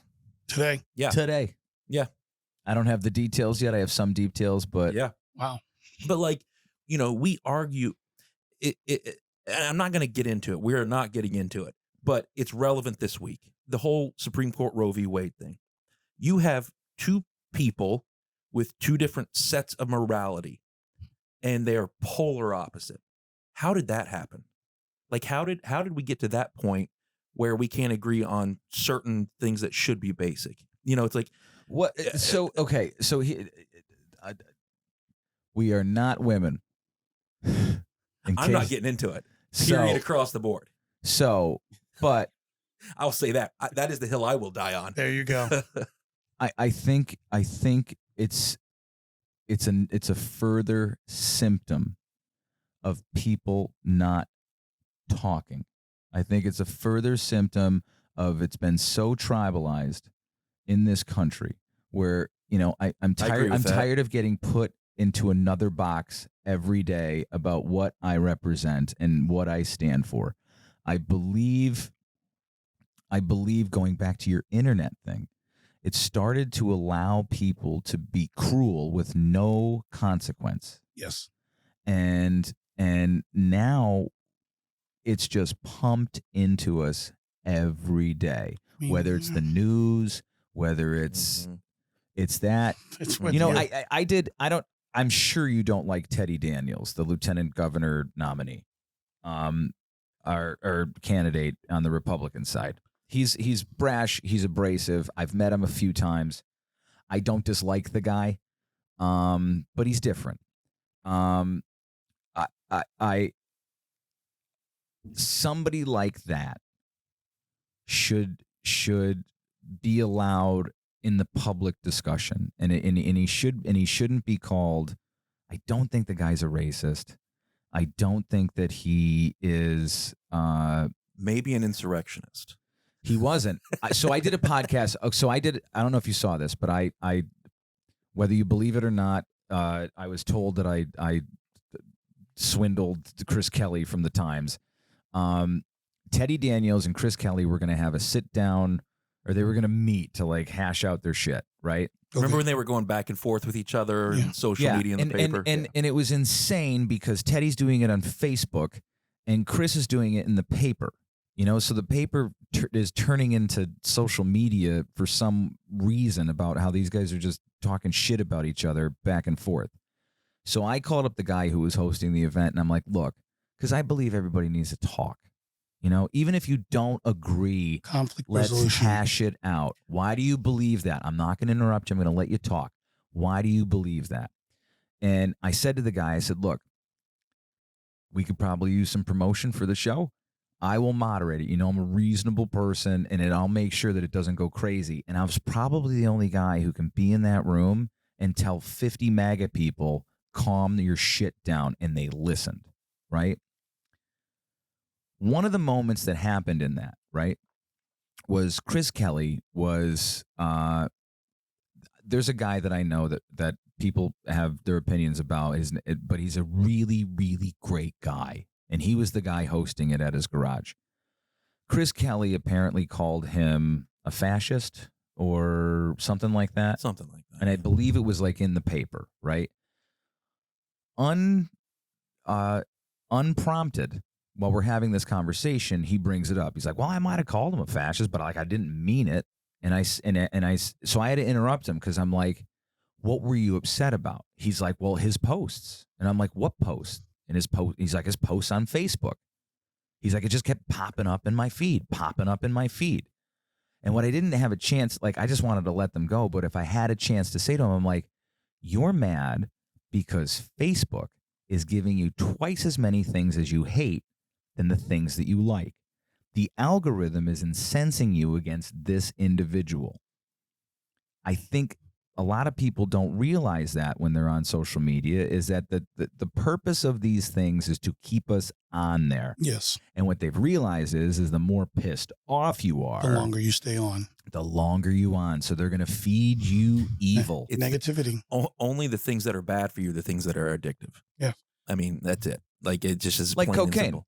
Yeah, like Right. that. Like that. You Yeah. touched on something again, and I will go back to this. We are losing the ability to just sit down and talk. Mhm. We can disagree, and I tell people this all the time. We can disagree without having to hate each other. Mm. We are losing that. That's no matter what side of the aisle you sit on, where you land politically. We are, as a country, as a nation, losing the ability to just say, "Look, we talked about it. We've spoken about it. You've said your piece. I've said mine. Agree to disagree, and let's move on."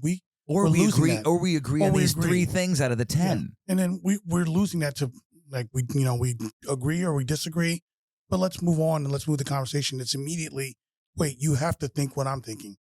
You have to, be in line with me. No, we don't all have to, think and move in the same direction. I tell people all the time, I'd like to believe that's why I served for 25 years, so you could have the freedom to disagree with me. Mhm. Sure. But that doesn't end our friendship. If we're friends, Yeah. like, I know I've only known you guys a short time, but I consider you friends. If we have a disagreement, am I Yeah. going to not talk to you? No. Well, I think that's because we have, like, we talk about, you talk about politics, talk about, I'm a true independent. I'm literally a registered independent. I'm actually registered as a Democratic Republican. I'm trying Yeah. to bring it back. I don't know why. Micah But, and 3 other people in Pennsylvania. Yeah. But But how like, you're basically an agnostic. How can I have everything? yeah. There you go. Because Yeah. and I truly mean this, there is good and bad on both sides. When you look at both sides, it just truly is. Always. But you have to be able to talk. That's it. And one of the main reasons why right now it's all going Emotion on. gets into it hard. Well, like, another big topic right now is Elon Musk and Twitter. And it just came out the other day. He was asked, like, would you let Trump back on? And he's like, yeah, blah, blah, blah. And a lot of people have a serious problem with that. And there was things I liked and didn't like about him. The Twitter I hated. Like, he was just an idiot on Twitter. But it's important, in my opinion, because when you give the assholes a chance to talk, now you know where the assholes are. Yeah. And it's like, and that's the way that I look at it. It's like, oh, okay, those are the people I don't want to be associated with. I'm Mhm. going to go over here now. And it's like, I feel like it's so important, but we somehow seem to have lost that. It's like, oh, well, I don't like that. Shut them down. And it happens on both sides. It's just shut it down. I don't want to hear this thing that hurts my feelings. You can't grow. It's like going to the gym. You don't grow muscles by massaging them. You go by going to the gym, lifting weights, and tearing them. Otherwise, certain parts of my body would be huge. Yeah. You could take that for what it's worth. How do you feel? I mean, what do you think? I know this is not an easy question, right? But how can we get? How do we fix everything, Ty? Yeah. In how one do, easy but step. how do I've been trying to advocate this for 2 years, right? Because when COVID hit, and I'll be fully honest with you, man, I was a bleeding heart liberal. I wore the pink hat.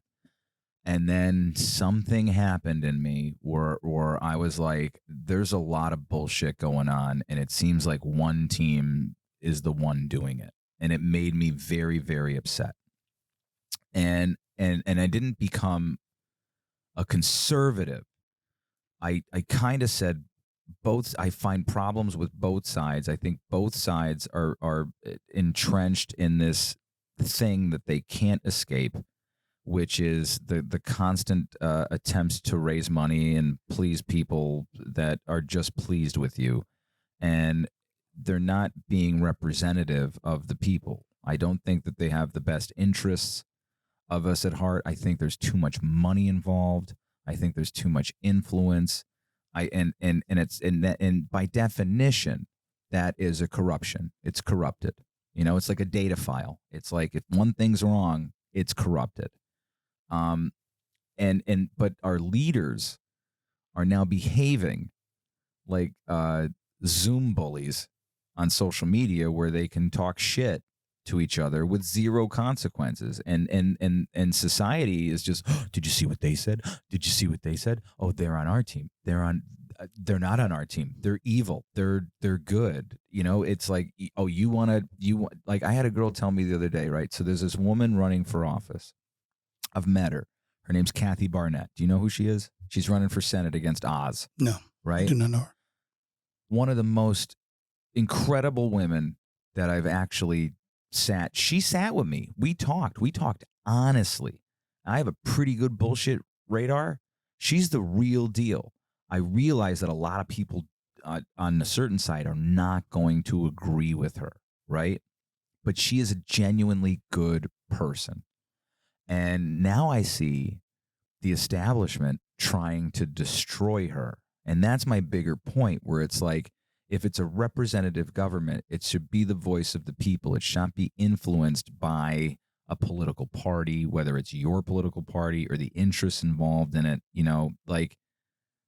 That's me as a human being has a problem with that, because I think it shows a very piss poor example of what the American is expected of the American people. I agree. First and foremost, lead by example. Correct. Mm-hmm. Number one. Politically, here's what I will say, and I've had this problem, and I've said this before. I don't care if you're a Republican or Democrat, for instance, and say you are. That's all we got here, Ty. Yeah, but no, we have an independent too. Woo. Yeah, but There's actually a Green Party and a Libertarian and a. But you can be whatever party you want. At the end of the day, you are an American representing the American people of whatever district, state you are. I think they forget that. And I think we need to remind them, and they need to remember to be that leader.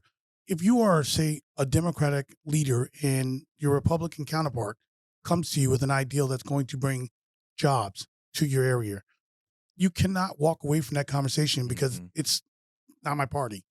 Negative. That stuff happens around here. But see, you know what my solution was? When you get elected to the certain office, you're stripped of your party. You are just a representative of the people. You're politically agnostic. You're agnostic. Yeah. Because you I've never are heard that before. That's a great idea. You are the representative of all people. Like, you are not the representative of just the Republicans or the Democrats or the Green Party. Negative. Even the ones that didn't vote for you. You agreed to be a representative for all. That's why you ran. You didn't run, hopefully, with the ideal, I'm going to be for this group. No, for everyone. So strip everyone of their affiliation when they get there, once they're elected, and say, okay, great. Now we're just going to work together as a team. I can't stand when I hear, when I'm watching C-SPAN or CNN or Fox, well, party line. That's a cop-out. Yeah. I hate that line. Voting party line. Don't give me voting party line crap. Be that individual. Voting party line is going to kill your district. Mm-hmm. Are you going to do it? Are you that much concerned? Well, it's my party. Negative. Your position is bigger than your party. The people you represent is bigger than your party. Uh-oh. Can you talk about April of 2020 with that term? April of 2020. Party line. What do you remember this conversation? No. Good Lord, you're remembering April 2020? Well, you're being very cryptic. Well, the glaucoma medicine is. Was it for 2020? Thank you. Yes. Thank you. I'll be here all night, folks. You had a conversation about what was going on in our area. Yeah. And you were told, I can't do anything about it. I have to toe the party line. Without naming names. Yeah. Give me more context when this conversation happened. April of 2020. Okay, that's a whole month. I had a lot of conversations in April. What was happening in March and April of 2020? was all the Was COVID. this a text that you received? Is this the one after you and I had that meeting? That night? Okay. Okay. Yeah. Are you going to sniff it or drink it? Sniff, not drink. It smells really good. I don't drink. You know what I might do? I might do like a little on my finger. I kind of want to try it while Micah tells a crazy story about politics. Will you pour me some? We're going to cut this part out. Pour me a little, pour Micah a little. We're going to cut this part out, but I'm going to ask you more specifically. We'll just cut this part out. What exactly are you talking about? Hold on. Before we do that, I have to do this. Timestamp. No, hold on. Go. And we're back. Okay, I had to ask more specifically. So, it was during a crazy time, obviously. I mean, COVID lockdowns, and it was right around the time that most people started to realize, okay, this isn't the zombie apocalypse. It's still really bad, but like, we might have gone a little crazy. Yeah, there you go, buddy. We might have gone a little crazy. So, for those not watching, I'm handing over drugs. No, I'm kidding. This is handcrafted vodka. Yeah, we're all going to give it a sip and see if it's Artesian good. Master Blend, 8,000 proof. Good luck, guys. Tiny sip. I got to ride. So it was just such a weird time, and everybody had a difference of opinion. Cheers, sir. Salud, y'all. Cheers, guys. And I at that time, I like to say, that's good. There was only 3 politicians in Scranton, Lackawanna County that I like and respect. One was a Republican, 2 were Democrats. Now I still have 3. One did fall off the list. Ty, congratulations, you made it onto my list. The political draft, Micah has made a good choice. Yep. But and I had this conversation and with a guy who's a friend. I really do consider him a friend. Despite everything that we went through as a business owner during that time. And I remember talking to him one day on the phone, and we had a really blunt, honest conversation about, like, this is a reality. This is what's going on. Opening businesses isn't going to hurt anything. We're losing everything. And I remember crying to him on the phone, like an adult man crying to another man. I'm like, man, my family's going to lose everything. At this time, the PPP money was so horribly written when it first came out. It was actually going to cost me money to use it. It was so poorly written. And I explained this to him. And I told him how, at that point I'd lost about $120,000. My retirement is gone. My kids' college funds are gone. We're in serious trouble. I don't think you understand. You're still going to work, in government, and I'm not going to tell you where, and you're getting your paycheck. Harrisburg. And like this has to stop. Like, we all know at this point that businesses can be open safely. And the very simple fact was, because somehow, magically, Walmart, Target, Home Depot, Lowe's, they all figured out how to be open and not be super spreaders. But Jerry's for all seasons. Yeah, but you can't have one person come in for Mother's Day to shop at my store, or this carpet store, because it's a mom and pop, is shut down, but Home Depot selling carpet. And just all this insanity. We're having this conversation, and he got real quiet, and neither one has said anything for probably a minute and a half. And and I was like, just tell me honestly, what is going on? And he goes, I have to toe the party line. And I'm like, so you're doing this because of politics? Yes. And it's like, what are we doing? Like, and it's both sides. They do it. It's pure insanity. The sad thing was, he said, I agree, but I can't do anything about it. I agree with everything, but there's nothing I can do about it. It's like, I'll give you my own personal, for instance. I don't like the drop boxes. I don't like the ballot drop boxes. I think it's rife with. There's a study that Jimmy Carter did back in the 70s, and he said the only thing that we know at the end of this is that we don't know, right? So I don't have faith in that. If I had my way, it would be everybody's a pencil and counting them that way. And there was a contentious meeting, an election board meeting at the Lackawanna County Commissioner's Building. Mm-hmm. And at the end of it, one of the lawyers who represents the county, who I respect greatly, came up to me afterwards, and I said to him, I'm like, he's like, it's just tough and blah blah blah, and I'm like, dude, I don't like them, I don't trust them. Shermack actually found evidence of people stuffing the ballot box. I don't like them. They need to go because if anything, what it does is it takes away that variable of confusion or mistrust, right? So like get rid of them. If you can drive to the post office, no, they won't let me put stuff in my mouth anymore on the podcast. If you can drive to a drop box, you can drive to a post office. I believe that, and they watch you, and there's security cameras and everything. And the lawyer said to me, who works over there, he goes, I agree with you 100%. We should get rid of them. And I'm like, why are you not saying that? Why are you not saying that? And he goes, you know how it is, man. And I'm like, it's to me, that's a moral fraud. And I think that's the climate that we are in right now. This is why I want to get out of this. But it starts again at the top. We have to, again, leaders have to lead. Mhm. Leaders have to step up. The COVID thing, I mean, here's my version of that. We were in uncharted territories. And again, I know we didn't get it right as a country, as a nation, as a planet. We didn't get it right. We still not getting it right. It's sad how many businesses suffered. And again, I can only imagine watching, as you were saying, your bank account and the frustration and the anxiety and the fear of everything that you worked for going away. You know, one of those things that I've never experienced that, so I can't really speak on that, but I could only imagine. And for the politicians, I could, again, not being in those rooms, not understanding everything that's being said, except what I see on Fox and what I see on CNN, which, let's be honest with you, depending on There's two sides of the same coin. Yes, because, you know, at the end of the day, it's about money. You know, it's not about news, it's about money. Yeah. Let's be honest. Fox has got to sell those My Pillows. Everyone's, you know, they can't won't, make money. and they're comfortable as shit. But so, you know what I mean? Like, COVID was just, unfortunately, and still is, something that just, again, nobody was prepared for. I think what you saw as a plan as a knee-jerk reaction. Right. And hopefully, again, it's a learning lesson. So God forbid if this happens and we spin up again, we know that shutting down is not the solution. So not to sound like a conspiracy theorist, when I was considered non-essential. I was one of the Micah's business, my business. We were considered non-essential, right? Yeah. Micah has a family and responsibilities and all that. I just sat at home. I had nothing to do, right? I've always been interested in everything.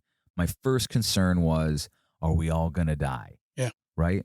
So my sister, who is an incredibly, she had a high-risk pregnancy. So she ended up spending about 8 months. I mean, she's got bookshelves of binders of like white papers, government studies, all this stuff. Cause she's like, I can't, like this child is immaculate that it is in me. And I don't want to, I don't want to feed him the wrong food. I don't want to give him the wrong vaccine. I don't want to give him the wrong, I don't want the wrong forceps being used at the birth. I don't want C-section, blah, blah, blah, because here's the things that can happen, right? So she became like incredibly educated Like on a czar. pretty. I had a business lunch with her today. She is very thorough on paperwork. Yes. So We were just having a get to know you. Will this work? So she kind of like clued me in on like, if you're looking for information, here's where you have to go, right? These are the places that you can trust, and you have to be able to tiptoe through the bullshit. You have to be able to recognize what the bullshit is. And I think this is my opinion, and I've gotten shit for it for the last 2 years. I'm still a loving, empathetic person. I don't think that the response to this was proportional, if that's a good way to state it. I think there was a lot of things that they did look, if you're going to force businesses to go out of business, if you're going to force children to have mental health issues, suicide ideation, drug addiction, if you're willing to do that because Orange Man bad, I have a real problem with that. And I think a lot of people did it because they did not like that guy. Now, I'm not saying that I like that guy. What I'm saying is that doesn't make sense to me. And I saw that happening, and then I saw the data on everything that's going on, and I'm like, that doesn't make sense either. And I feel like we're all stuck in this like TV show that none of us knew we were cast in, and we're not writing it. And they make us feel like we don't have control over you being a good person or me being a good person. Like I used to, when I heard conservatives say things, I'm like, they're the devil. And now when I hear like liberals say things, I'm like, I don't trust them at all. So like I'm just me, but I find it hard to believe that I'm the only guy that thinks this. There are people all over this country, in this state, in this county, in this city, who are like, they feel like they're all getting gaslit. And I think, going back to the school thing, the parents are saying these things. The parents are believing these things. Even the parents who are paying attention to their kids. But that trickles down to the children, and then the children go into school and they treat other people that way too, who have different opinions, who have different ideologies. And it's just like this trickle down of like, everyone is now, you're either on this team or you're a bastard, or you're on that team or you're a piece of shit. And I struggle with it every day, because I'm one of those people who are like, you and we don't have to agree on everything. I love you. I will smoke meat with you. You know what I mean?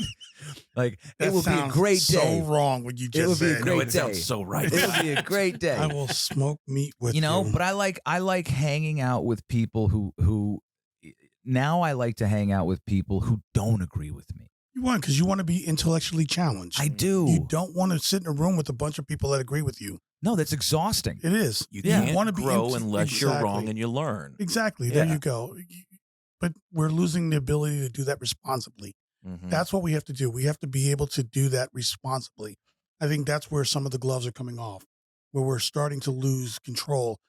People have, they get, instead of going from disagreement, conversation, disagreement, escalating, they're skipping steps, and it's going right from, we disagree to, I hate your guts, and Yeah. death threats. And it doesn't have to be that way. We need to bring it back to where you and I can disagree. We can walk away. And when I see you tomorrow, like, hey, what's going on? Yeah. I mean, no different than, say, growing up, I punched my brother in the eye when we were outside playing baseball. Mom made us come in, Kids fight. go to our room. But the next day, what were we outside doing? Playing ball. We never talked about it. We Mhm. never addressed the fact that I sucker punched him in the eye because I was pissed at him because he hit a home run and he showboated on his way out. Yeah. We didn't even address it, but it was an understanding that, hey, the little head nod, I'm sorry, Yeah. move Yeah. on. We're losing the ability as a society to just move on and just say, it's okay that we don't agree. Yeah. It's okay. Can we now move on? And if it's a conversation, great, but we're losing that, and we're passing it on to our children. Children learn from the adults. Sure. So everyone wants to look at our children and say, children are bad. Well, children learn. They're sponges. Who are they learning Mhm. from? They're learning from we, the adults. So we have, again, it goes back to, we have to set the right example. Yeah. And we have to show them, like, I wanted to be Michael Jordan. My dad said, I got it. Great. I love you.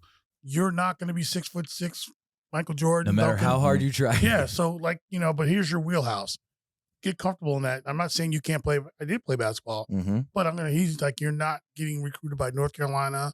He put things in perspective. Kids learn by our actions. They learn from what we do. They mimic what we do. Mm-hmm. So when people are saying kids are out of control, they're seeing that behavior somewhere. I'm not saying it like the parent, but again, go back to, I don't do TikTok and but apparently that's what drives all these different challenges Mm-hmm. where these kids are doing the Tide Pod challenge or the, Well, Oh, the by Tide the way- Pod challenges were before TikTok. okay, kids do not eat Tide Pods. They're bad for you. Dan, The cut, fact that we Dan, had That's to some say sage that. advice. they will kill you. Dan, cut to my camera. If there was no Tide in them, it would be fun to have in your mouth. I'm just like, I don't know why nobody didn't do the Gushers Tide Pod. There you They go. would have made tons of money. All right, back to That's it. Our kids the learn. more you know. Kids learn from us. Yeah. They learn from they mimic our behavior. So maybe we as a society need to look at today's kids and go, maybe that's a reflection of us. Yeah. Maybe we're actually standing outside ourselves, watching, going, we don't like what we see. Well, then look in the mirror again. It goes Yeah. back to that same conversation where I said the hardest thing for a person to do is try this when you go home.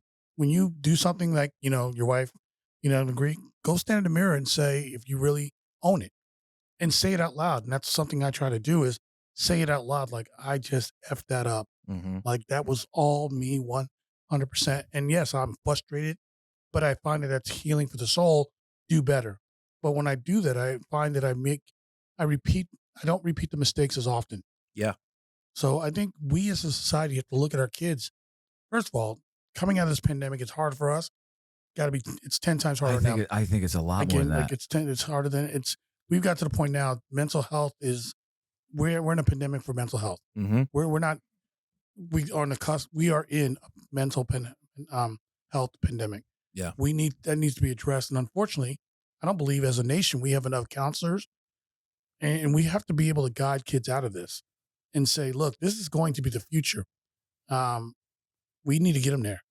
What do you think about they say all good movements are born under the weirdest circumstances?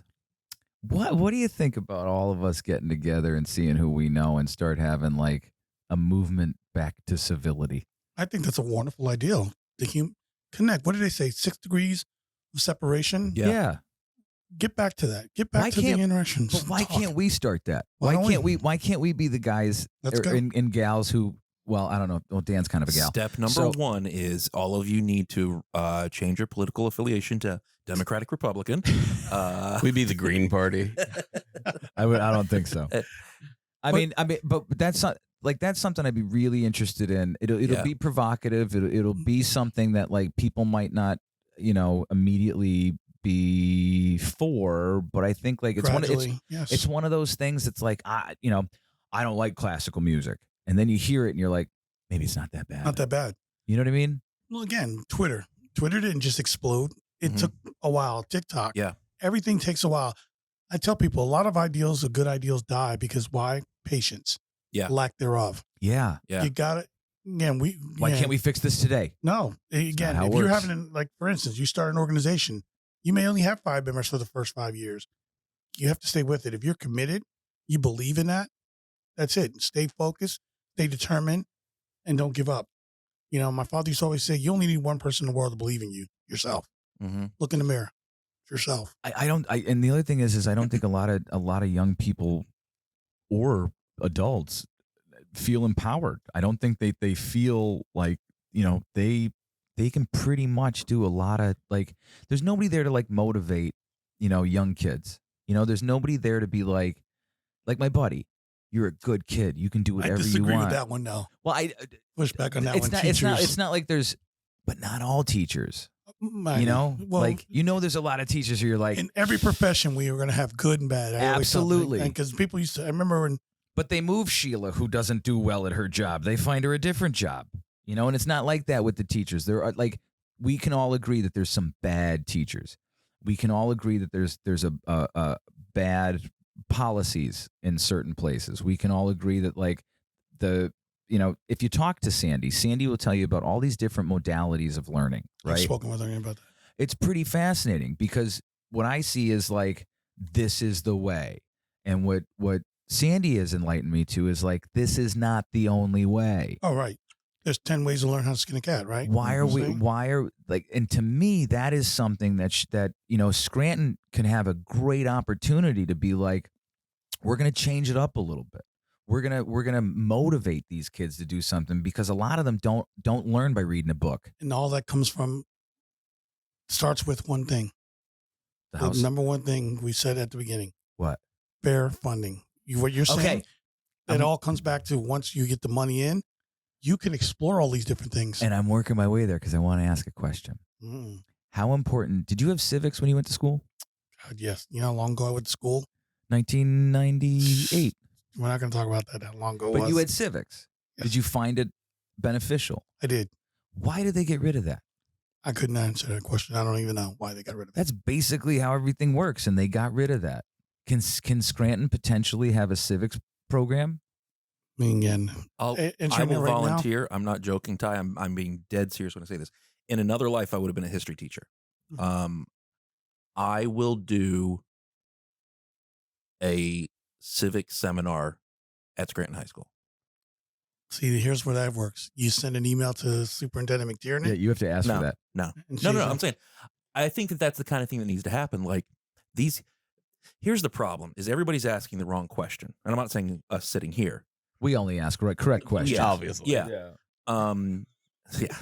We're obviously the best guys. Everybody wants to know what is this? What is this thing? Oh, it's a glass. It's made out of this material. It's got this cool. Sand. By the way, join or die. That's like my life motto at this point. This Did you notice that this yet? whole two I sides did not notice that. is going to Yeah. kill us. We either get on the same page or we're dead. To Sure. the point I believe that where I got it tattooed on my body. And a pineapple. Yeah, we won't talk about that. But like, okay, what is this? Okay, you could talk about what it is. That's great. Okay, this math problem. What is that? This history lesson. What is this? This science. What is that? As soon as you start asking why, though, well, now you're in a whole different ballgame. Why is this thing a thing, and how did it come to be, and why is it like this? Because until you ask why, you can't build the better mousetrap. You look at people who have changed the world dramatically over the past generation. Your Mark Zuckerbergs, your Elon Musks, your Bill Gates still in that thing. Like these giants of like tech and innovation and all these people. I have opinions. And I know you don't like him, but like those people didn't ask what, they asked why. Exactly. And it's like when you teach kids, if I need to teach a kid a lesson in history or civics or something like that, I'm not going to tell them what happened. I'm going to tell them why it happened, because now they're intrigued. And then the what doesn't matter, because they're going to figure it out. As soon as you understand how algebra works and why it works, then you understand what the answer is to the problem. And like that's the issue, is like I feel like we're at this weird point in history where it's like, this is how it is. This is why this, cultural, social, legal, societal issue is. This is what it is. And you either agree with me or you're toast. Well, no. Well, why? Okay, let me explain it to you. Okay, I get it. And to go back to what you were just saying, maybe kind of bring it all around. Well, there's some phrases that I don't like. I just don't like them at all. I hate the phrase toxic masculinity. You have masculinity and assholes. That's it. Masculinity is essentially a good thing. Then you have assholes. Dan, just to make sure he's referencing the a-hole as a person, not a body part. Okay. Yes. Okay, good. Yeah. Doesn't like so the for me, it's asshole. just I don't like that phrase. I've always had an issue with being used now in context, systematic racism. We had Jim Crow. I'm from the South, man. Like, I grew up around systematic racism, and I'm like, okay, we're pretty good here now. Like, but when you earlier, maybe an hour ago, said that the fair funding goes back to urban schools being predominantly minority, and when they wrote the rules, it was to kind of screw these schools. And I'm like, instantly in my mind, I'm like, that's systematic racism. And it's like, holy moly. Like, Well, that should be something we could all kind of get behind. you would think, and yet here we are 40, 50 years later, we're still not behind. Behind that. Again, I don't think in that room when we were speaking at the event, I received numerous emails saying I never, ever even thought about it from that perspective. Never thought about it from that I said, perspective. but think about it. I said, even when we were allowed to go to schools, even in the 40s, the 50s, and the 60s, Mm-hmm. we were given our grandparents were given books that were torn with missing pages. They weren't given proper educations. I remember my grandparents, they were like, yeah, you went to school. You had to plow the field or something. You did that. And again, they became parents. And again, we Mhm. continue this Mm-hmm. The circle. generational trauma. Generational, yeah. Yes. Yeah. And that's what I keep saying is, and we're all expecting this to be done in one generation or two generations. It took us, 10 generations to get into this. It's going to take us quite a bit of generations to get us out of this. Mm-hmm. So we have to focus, because right now you still have parents that have not had all that educational experience. Mm-hmm. They have not been, have not been exposed to all the things that, that they should have been exposed to. And they're currently parents. So how can they, when little Johnny or little Susie comes home and says, I can identify with you on that because I experienced it. They're looking at you going, I don't know this. You talk about algebra. How many parents don't know because they didn't get it? I failed as a freshman in college, I failed a math that my kids both took in the 8th grade. There you go. And then they changed it to Common Core, Ty. And I don't know what that is. But that's the thing. Like, I said this in the military. Do you know how many soldiers I sent home because they could not read and write? Yeah, you were saying this the other night. And I said, that's a number Yes. no one knows. Yeah, yeah. I said, in the military, you have to, in the military, you go to schools. And I'll tell people, when I retired from the military, I retired out of West Point. West Point takes all of the schools that you attended, and they put this in this transcript, and they basically tell you how much school you did. And I, over 25 years, went to about as much school as a doctor, Mm-hmm. from different courses, classes required for leadership, whatever. Mm-hmm. In your first couple years in the military, you will go to basic schools that are based on a 9th, 10th, 11th grade at best reading level comprehension. Those are the basic entry schools that you need to learn your job and basic stuff. We would have kids that would fail them, and I would have to send them home because you fail it once, you have to retake it. When you retake that test, you have to score probably an 85 or above. Well, that's a kid that just failed that test a day ago. Now he has to come back or she has to come back and pass it. But we would separate them because academically you can't make it, because you have to be able to read the manuals on how to take your weapon apart, how to fix a vehicle. There's an actual, we call them TM, training manuals, for everything in the Army and in the military. You have a TM, and normally about this thick.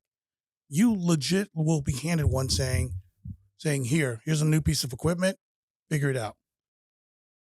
Okay, so if that kid can't read, that soldier can't read, that sailor can't read, that airman can't read, what do? You can't put that person with a weapon. They can't do basic math. Well, they fixed that. They now give them GPSs. But before, you have to be able to do basic math to figure out where you are on the map, how many paces it's going to take you to. They would drop you places for training and say, okay, give you coordinates.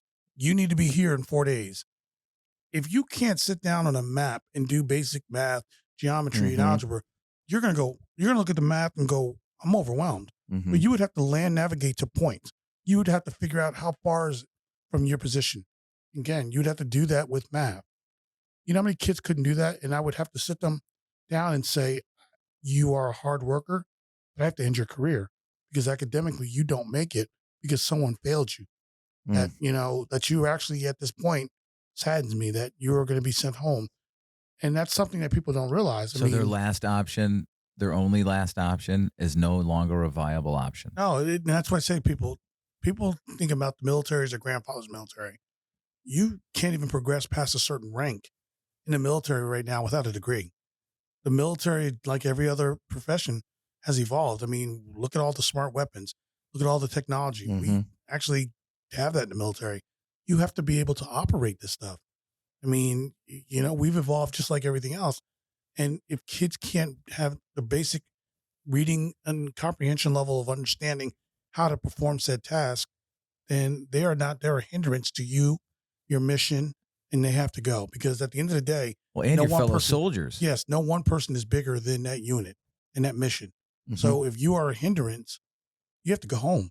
And it's sad because we do everything we can, but again, I've seen it. People's lives are on the line. Yes, I've been in classes where people have failed classes and we go with them the next night, that night, because we know they have to retake it in the morning you have to come back at 5 o'clock in the morning before we all get there, retake the test and probably do another test later that day. So you're cramming for that test, anxiety while getting ready for another test that afternoon. So imagine that pressure. And that's where I tell people, even in the military, we're starting to see that trickle down effect and how education is, because as we have progressively gotten smarter, even from when I first entered in the early 90s to where I retired, light years, and education is being pushed because again, we found that kids weren't able to read and apply basic common understanding of the TM that it just read, the training manual. Is that all around? In the military, it's like you're getting people from all around the country. You all over the world. You don't just get people from you get people everywhere. That aren't Some well educated. Not all. I mean, again, the percentage, I don't know what it is now. Yeah, but I'm saying you've experienced people, Yes, not just from. I've never had anyone from Pennsylvania. Never had anyone from Pennsylvania that failed. I mean, I've had soldiers from all over, but never. So I was talking to a guy who's an Army recruiter a couple months ago. Okay. And are you familiar with that test that they give at the Army recruitment? ASVAB, we all have to take it. Okay, so the ASVAB, how's the grading on that go?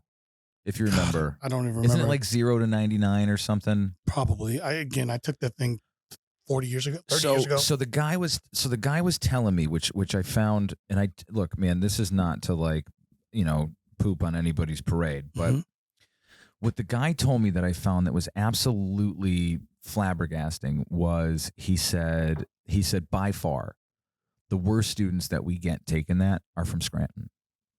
And I said, well, what's bad? I'm like, he's like, well, 99's perfect. I'm like, what are these kids getting? What are some of these kids getting? He's like, 4. No, he I think he was Do you exaggerating. think he was lying to me? Yeah, because there's number one, there's a basic minimum you have You to get get. 5 points for writing your name. Yeah, you have to get a basic minimum to get in. So there's, Yeah. I think he was exaggerating for conversation. And again, I'm not calling. I No, don't think it's that I low. don't think you're saying, But he's, there's a basic minimum that you have to give. For instance, the Air Force, which is the academically most challenging of all the branches, they are Mhm. the Air Force elite. is, well, I mean, there's a lot of tech there. They are the elite. Now, to get in the Air Force, your score has to be higher to get into, and depending on what job you're going to do. Again, like you got to remember, kid that's going to go fly, say the Predator drone, not the Predator, the Predator drone, that kid goes to school for 2 years and they get a helicopter's license upon graduating that school. That's a kid that, he or she is going to have to really be able to academically meet a certain standard. So they look at your basic scores and say, okay, you took this test, which by the way is not short. The ASVAB test, if I remember, it's not the SAT long, but it's a pain in the behind. I was glad I only took it once. I was like, never want to take this again. They came back and said, hey, you can do whatever job you want. Okay, that's all I need to know. But, you score a certain score, you qualify for certain jobs. Each job is broken down by your score based off of how high you score, intelligence, communications, operations, training. There are certain scores, but I don't, to say a 4, I don't know. Maybe I'm wrong. I just know it was a there's no single way. digit one. I Is think 9? that's- What if I said 9? that doesn't even, I'm thinking more like 33 now, so I don't believe 9. Oh, yeah. Again, it's been that's a why it long- was so shocking to me. I think it's been a long time now. Again, I don't really remember exactly what number is, but I don't recall it being a single digit. Because, literally you're saying the kid got like 5. You have to get a minimum score to get in said branch. They don't get in. That's the thing. Oh, then again, they don't get in. That's what he was saying. Okay, It's like they don't move on. Okay, I thought you were saying they were getting in. No, I'm sorry if I said Okay. that like Oh, yeah. like I'm an idiot. No, that's everywhere, though. You're going to have kids that are just not. Again, the ASVAB test, from what I remembered, again, it wasn't the SATs. I believe I took the SATs, and then I took the ASVAB. So by the time I get to the ASVAB after the SATs, I'm like, I'm all good. come on. You remember the SATs, how long it took? What are you looking at? What is it? What'd you find? The ASVAB? So are these sample questions of the test? So Oh, boy. What did you find? That's it. That's sample test. Again, you're talking to a guy that took that in like the early 90s. All right, I'm gonna do Dan, can we do the first 2? So here's the general science question. NaCl is more commonly known as A, nickel chlorine, B, pepper, C, salt, D, sugar. Don't answer it. We can't answer it? No. But how easy is it to look up there on that board right now and Yeah. just see the answer? Yeah. Oh, I know. So- Yeah. I'm assuming nickel chlorine. Right. But it's Well- almost, the answer's almost there for you in the actual body. Yeah, as Show long as answer. you have like a little bit deductive reasoning. That's what in the military schools are set up like that. They're actually not set up. Most of the early ones, It's not to see what you know, it's to see how your mind Mind works. works. reasoning. yes, and they set the schools up like Oh. now some of the, as you progress in rank, some of the leadership schools are designed to What weed out you the know. Yeah. to weed out the weak because Sure. they don't want to put you in a position to lead many if you're an incompetent buffoon that can take tests well. Well, there's like a new test Yes. like along the way There's where you're more like, tests. okay, now you can advance. Oh, they did as you progress, tests get harder and harder. And you'll to the point where you get to what's called the you have to go to what's called the First Sergeant Academy. First Sergeant School and then Command Sergeant Major. Those 2 schools are designed to do one thing: weed you out if you can't make it. Like you're going to be. It's like no the longer SEALs. there. Yes. Yeah. You're no longer like there to. We're not going to be there to help you. But think about that. Kids are getting basic, even easier questions than this. Dan, will you scroll down a little bit? Yeah. And they're like- the answer is actually salt. What? Yeah. see? Yeah, it's well, See, we both NaCl is sodium chloride, Chloride, which is yeah. salt. So we both got that wrong. See? All right, go down to arithmetic reasoning number 2. Can we just do this one real quick? 3 quarts of gas in a gallon If there container. are. If there are 3 quarts of glass in a gallon container, how full is container? 75%. I don't know at all. Do you know what a What's the quart answer? is? What's A the quart answer? is a quarter of a gallon. Oh, that's how you remember it? Quarter? It's what it is. It's a quarter of a gallon. I thought quart was metric. No. Why do you think America is one of only 2 countries in the world that doesn't use the metric system? Jimmy Carter. You think so? Is Jimmy he? Carter. They should have. Darn peanut farmer. I mean, that's a running joke that Jimmy Carter started us on it. Didn't see it was going well. Reversed course. Really? That's a running joke I've heard for years. I've heard that for Yeah, that's what I decades. think I remember hearing That- too, like way back. That yeah, like like- it was, they tried it and it tried just it. wasn't going Our well. stores weren't well, and he just said, "Pull the plug." Just you know, pulled the plug. pull the It- plug. I mean, But here comes Common Core. Well, I lived over in England. I moved there when I was 9 until Oh, wow. college, and obviously the metric system. And it took me forever to wrap my head around it. oh yeah, But we use possibly the dumbest system in the world. It's the metric system. me, makes it's real so smart. much sense. but if you wanted to switch right now, Yeah, it would be a Imagine that. nightmare. exactly. That's A why we nightmare. can't. As a nation right now, do you It's too understand late. where we missed the boat? We probably could have done it if Jimmy Carter had stuck with it. It probably could have worked. We're too dumb now. Do you think? Do I you won't think? say we're too Do dumb. you think? I just think Jimmy Carter. I think if he had stayed with it, Yeah. at that time frame would have been perfect. Because again, the internet's a different world. Okay, here we go. What temperature is freezing in Fahrenheit? 32. What temperature is boiling in Fahrenheit? Oh, that's a good one. One. No, it's like 312 or something, 318? for water. No, it's not Boiling for water? Yeah, I think so. Or 218, I don't know. I thought it was fr- like 180 or something. No. no, that What was is freezing temperature in metric? Is that Celsius? Yes, Celsius. 0. Uh-huh. What is boiling? 100. Uh-huh. How many centimeters are in a meter? 1,000. Century. 100. Uh-huh.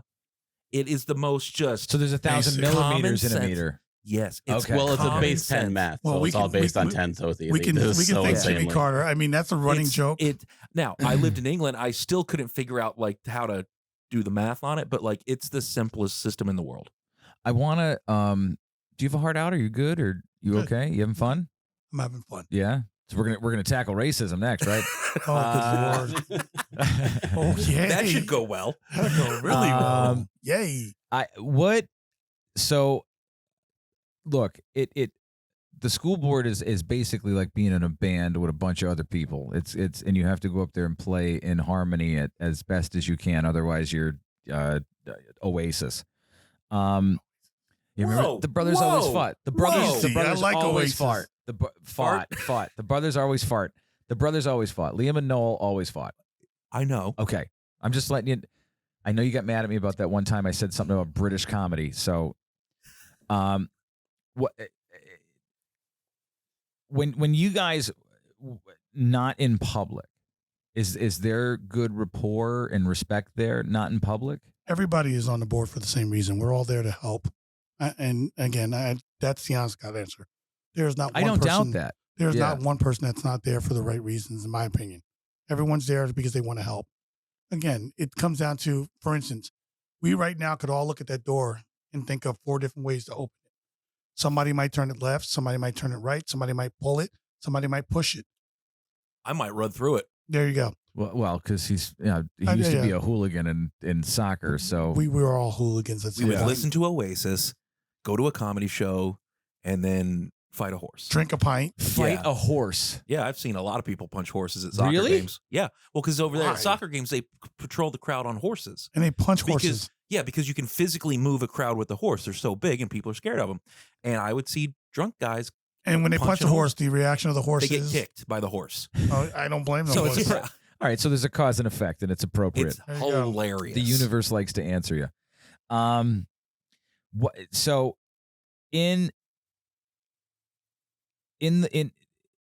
your position on the board, like, what are the board's intentions moving forward? You know, like a lot of people say that, like, you know, See, you run on things. I can't answer that because then I'm representing the school board if I speak. Well, like let's speak that. for your intentions, right? It's the same. But Okay. but a lot of times people run on, we're all getting free lunch, and we're gonna put vending machines in the science room, like stuff like that. He's on the school board. He's not running for No. school But vice president. the idea is the same the from high senior school moving class. forward. It's like Bush. We're no new taxes, and then you get new Right, right, taxes. You know what I right. mean? Like things like that. what you ran on was common sense, and pragmatism and being okay to talk to each other. Do you think that I mean, it's only 5 months. Do you think that, a lot of maybe your other board members who didn't know you so well had their preconceived notions, and then do you think that those have been maybe subdued, or now aren't one of their preconceived notions because they know that you're a genuine person who has good intentions? Honestly, I couldn't answer that. All I can tell people is I represent myself always the same way. How people perceive me, I hope they perceive me as a genuine person who really leads with my heart and is in this for the right reason. I always tell people, what do I have to accomplish? What more in life do I have to accomplish? I'm good. My sons grew up healthy, productive members of society. To me, that was the number one thing. I grew up to be a productive member of society and have children, because I could have went the opposite way. I've had a productive career. I would actually say an outstanding career, because I was able to serve with some of the greatest people that have ever worn our uniform. So I always tell people, when you meet me, take me at face value. I'm a direct person, not because I'm mean, just because I don't, It's efficient. Well, not that. My father would always say, I have 6 kids.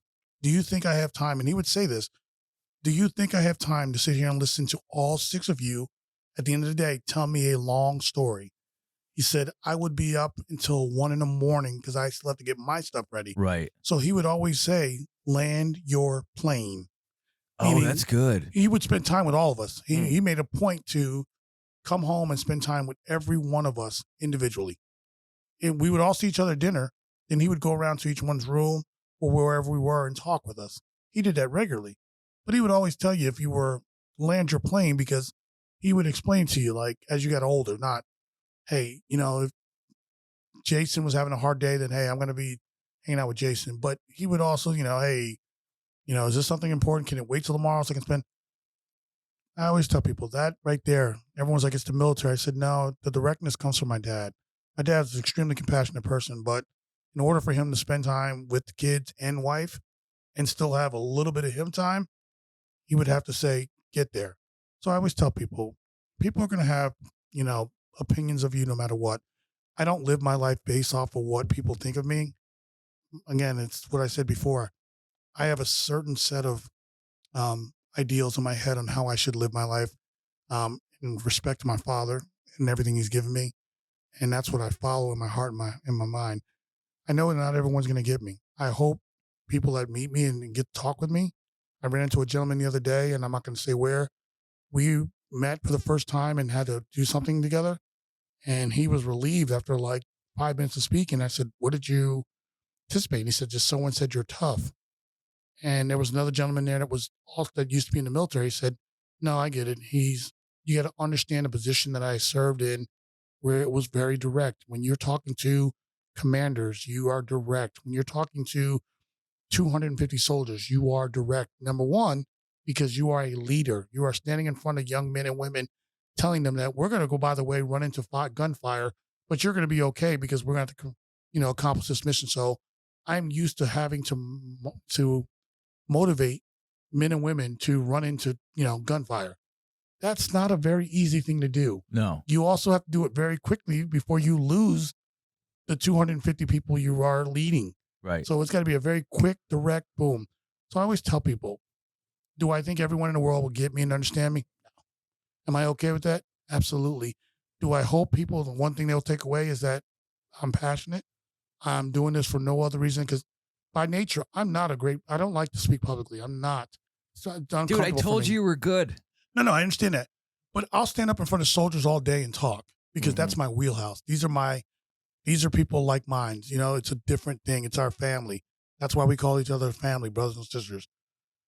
Okay, that's it. But by nature, I just don't, because, just in general, the PTSD that I do suffer from, the years of combat, it does affect me. When I get in large rooms with people around me, it'll hit me, and there's nothing I can do. I mean, it's not one of those things where, well, just forget about it. It's not that easy. If it was, it wouldn't affect me. But I tell people, for me to put myself, and my wife will tell you, in a position where I had to essentially, sell myself to get elected was not something I was comfortable with. But what I said is what I'm trying to do is bigger than me. In other words, I'm trying to inspire some of the young kids that are out today in the community that are doing great things to continue, step up. And I had to lead by example because, again, I'm at the shelter telling kids, you can do this, you can do this. And when one kid puts up a challenge like, well, why don't you lead by example? I have to step forward. So, again, do I think everyone, do all my board members understand where I come from? I believe they do. I believe they know that I'm just a direct person. Again, no one has said anything to me that said, hey, you are too abrasive. No, they know that I speak from the heart. I'm passionate. And I tell people as I speak about a topic, I get more emotional about it, especially when it comes to kids, because everything I do when I talk about kids goes back to that kid that was in a hospital that was adopted. And I said, I wish I could tell people that I flash back to that moment. My dad could have easily walked in and just said, okay, the kid's all right, I'll go arrest them and leave. No, he arrested them and came back. And then he kept coming back. So I was in a hospital for months. I was messed up. My skull was crushed. My sternum was broke. My arm was broken in 3 places. Oh my God. I was beaten up. So he came back. Him and my mom. He brought my mom back. For the time that I was in the hospital, even before I was their kid, they stayed with me every day. I didn't go a day without seeing one of them.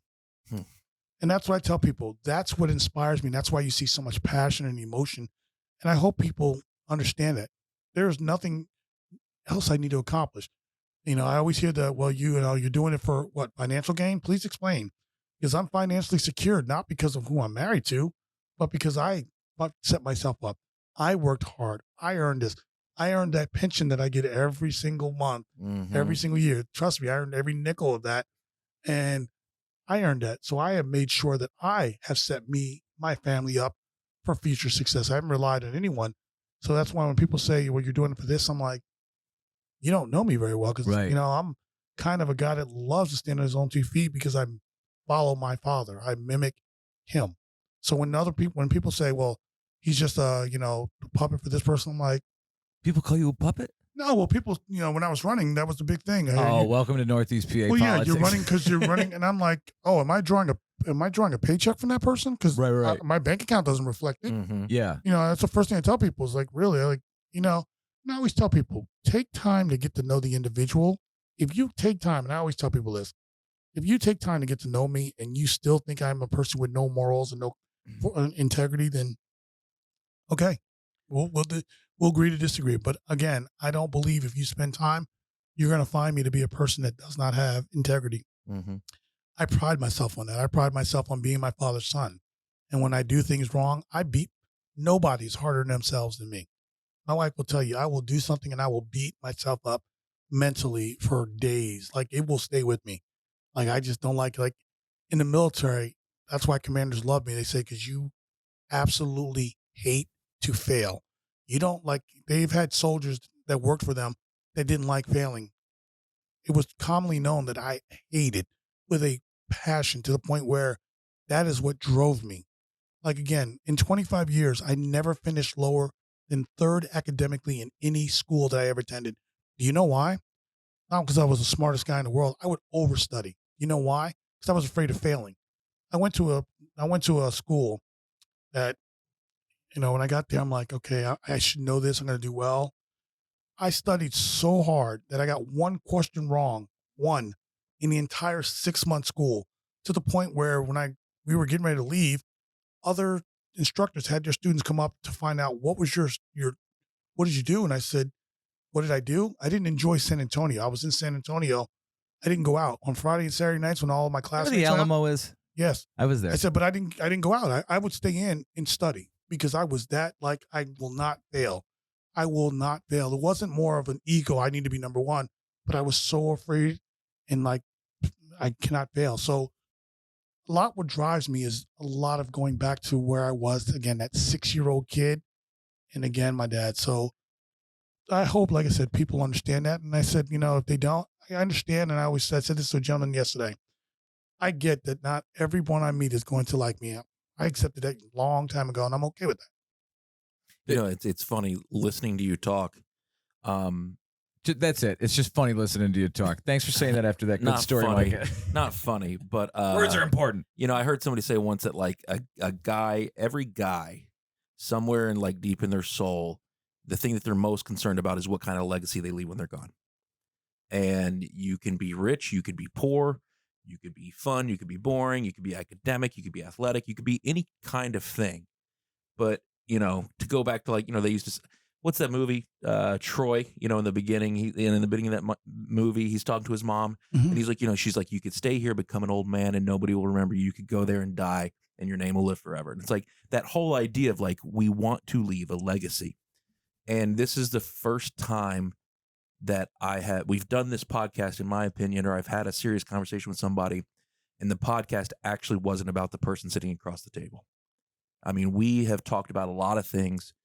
Your dad just sounds like he was the most unbelievable human being. And the legacy that he left, we see in you, and we will see in people like my kids who go to Scranton High School because of things you're doing. And just a huge, man, it's just a strange, it's been a strange podcast in the best way possible because it feels like we are getting to know your dad by getting to know you. And I mean that is the biggest compliment I can give, man. And that is the biggest compliment. Yeah. I appreciate that. Yeah, it's been fun. And I tell people that, like, you know, my son, he became a police officer. Yeah. He specifically, did he? Yes, he did. Where's he at? Well, he's in Arizona. It's a dry heat there. Yeah, but he loves it. But that was the thing that drove him. He's like, I want to be like you. Yeah. And I want to be like Grandpa. And, you know, and I keep telling him, you're your own man. But he's like, I want your work ethic. And I always tell him, I said, did I push you into he says, you never pushed me. You told me I could be the fry guy at McDonald's. Just strive to be the best fry guy at McDonald's. He said, you always told me that, made me feel like that. Mm-hmm. He said, but how can I not grow up with you as my dad and as my grandpa and not just be someone that wants to be more, wants to be there in people's darkest hour and, you know, be the person to answer the call for help. He's like, he said, you never forced that on me. He said, but, you know, by the way you lived your life, he said, I saw it. I had a front seat window to you and Grandpa. When I used to bring my son home little, my dad would take him out in the police car. When we come home on leave, I'm like, yeah, Dad, you sure you should be riding around the cop car with my kid? And he's like, yeah, he's okay. You can jump on the floor if something goes wrong. I don't know if you know this, but I'm a cop. I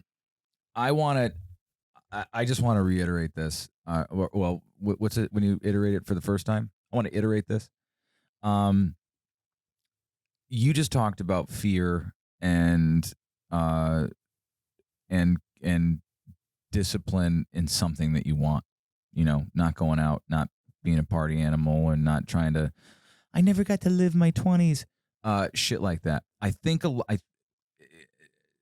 my hope is, and somebody once told me hope is another word for doubt.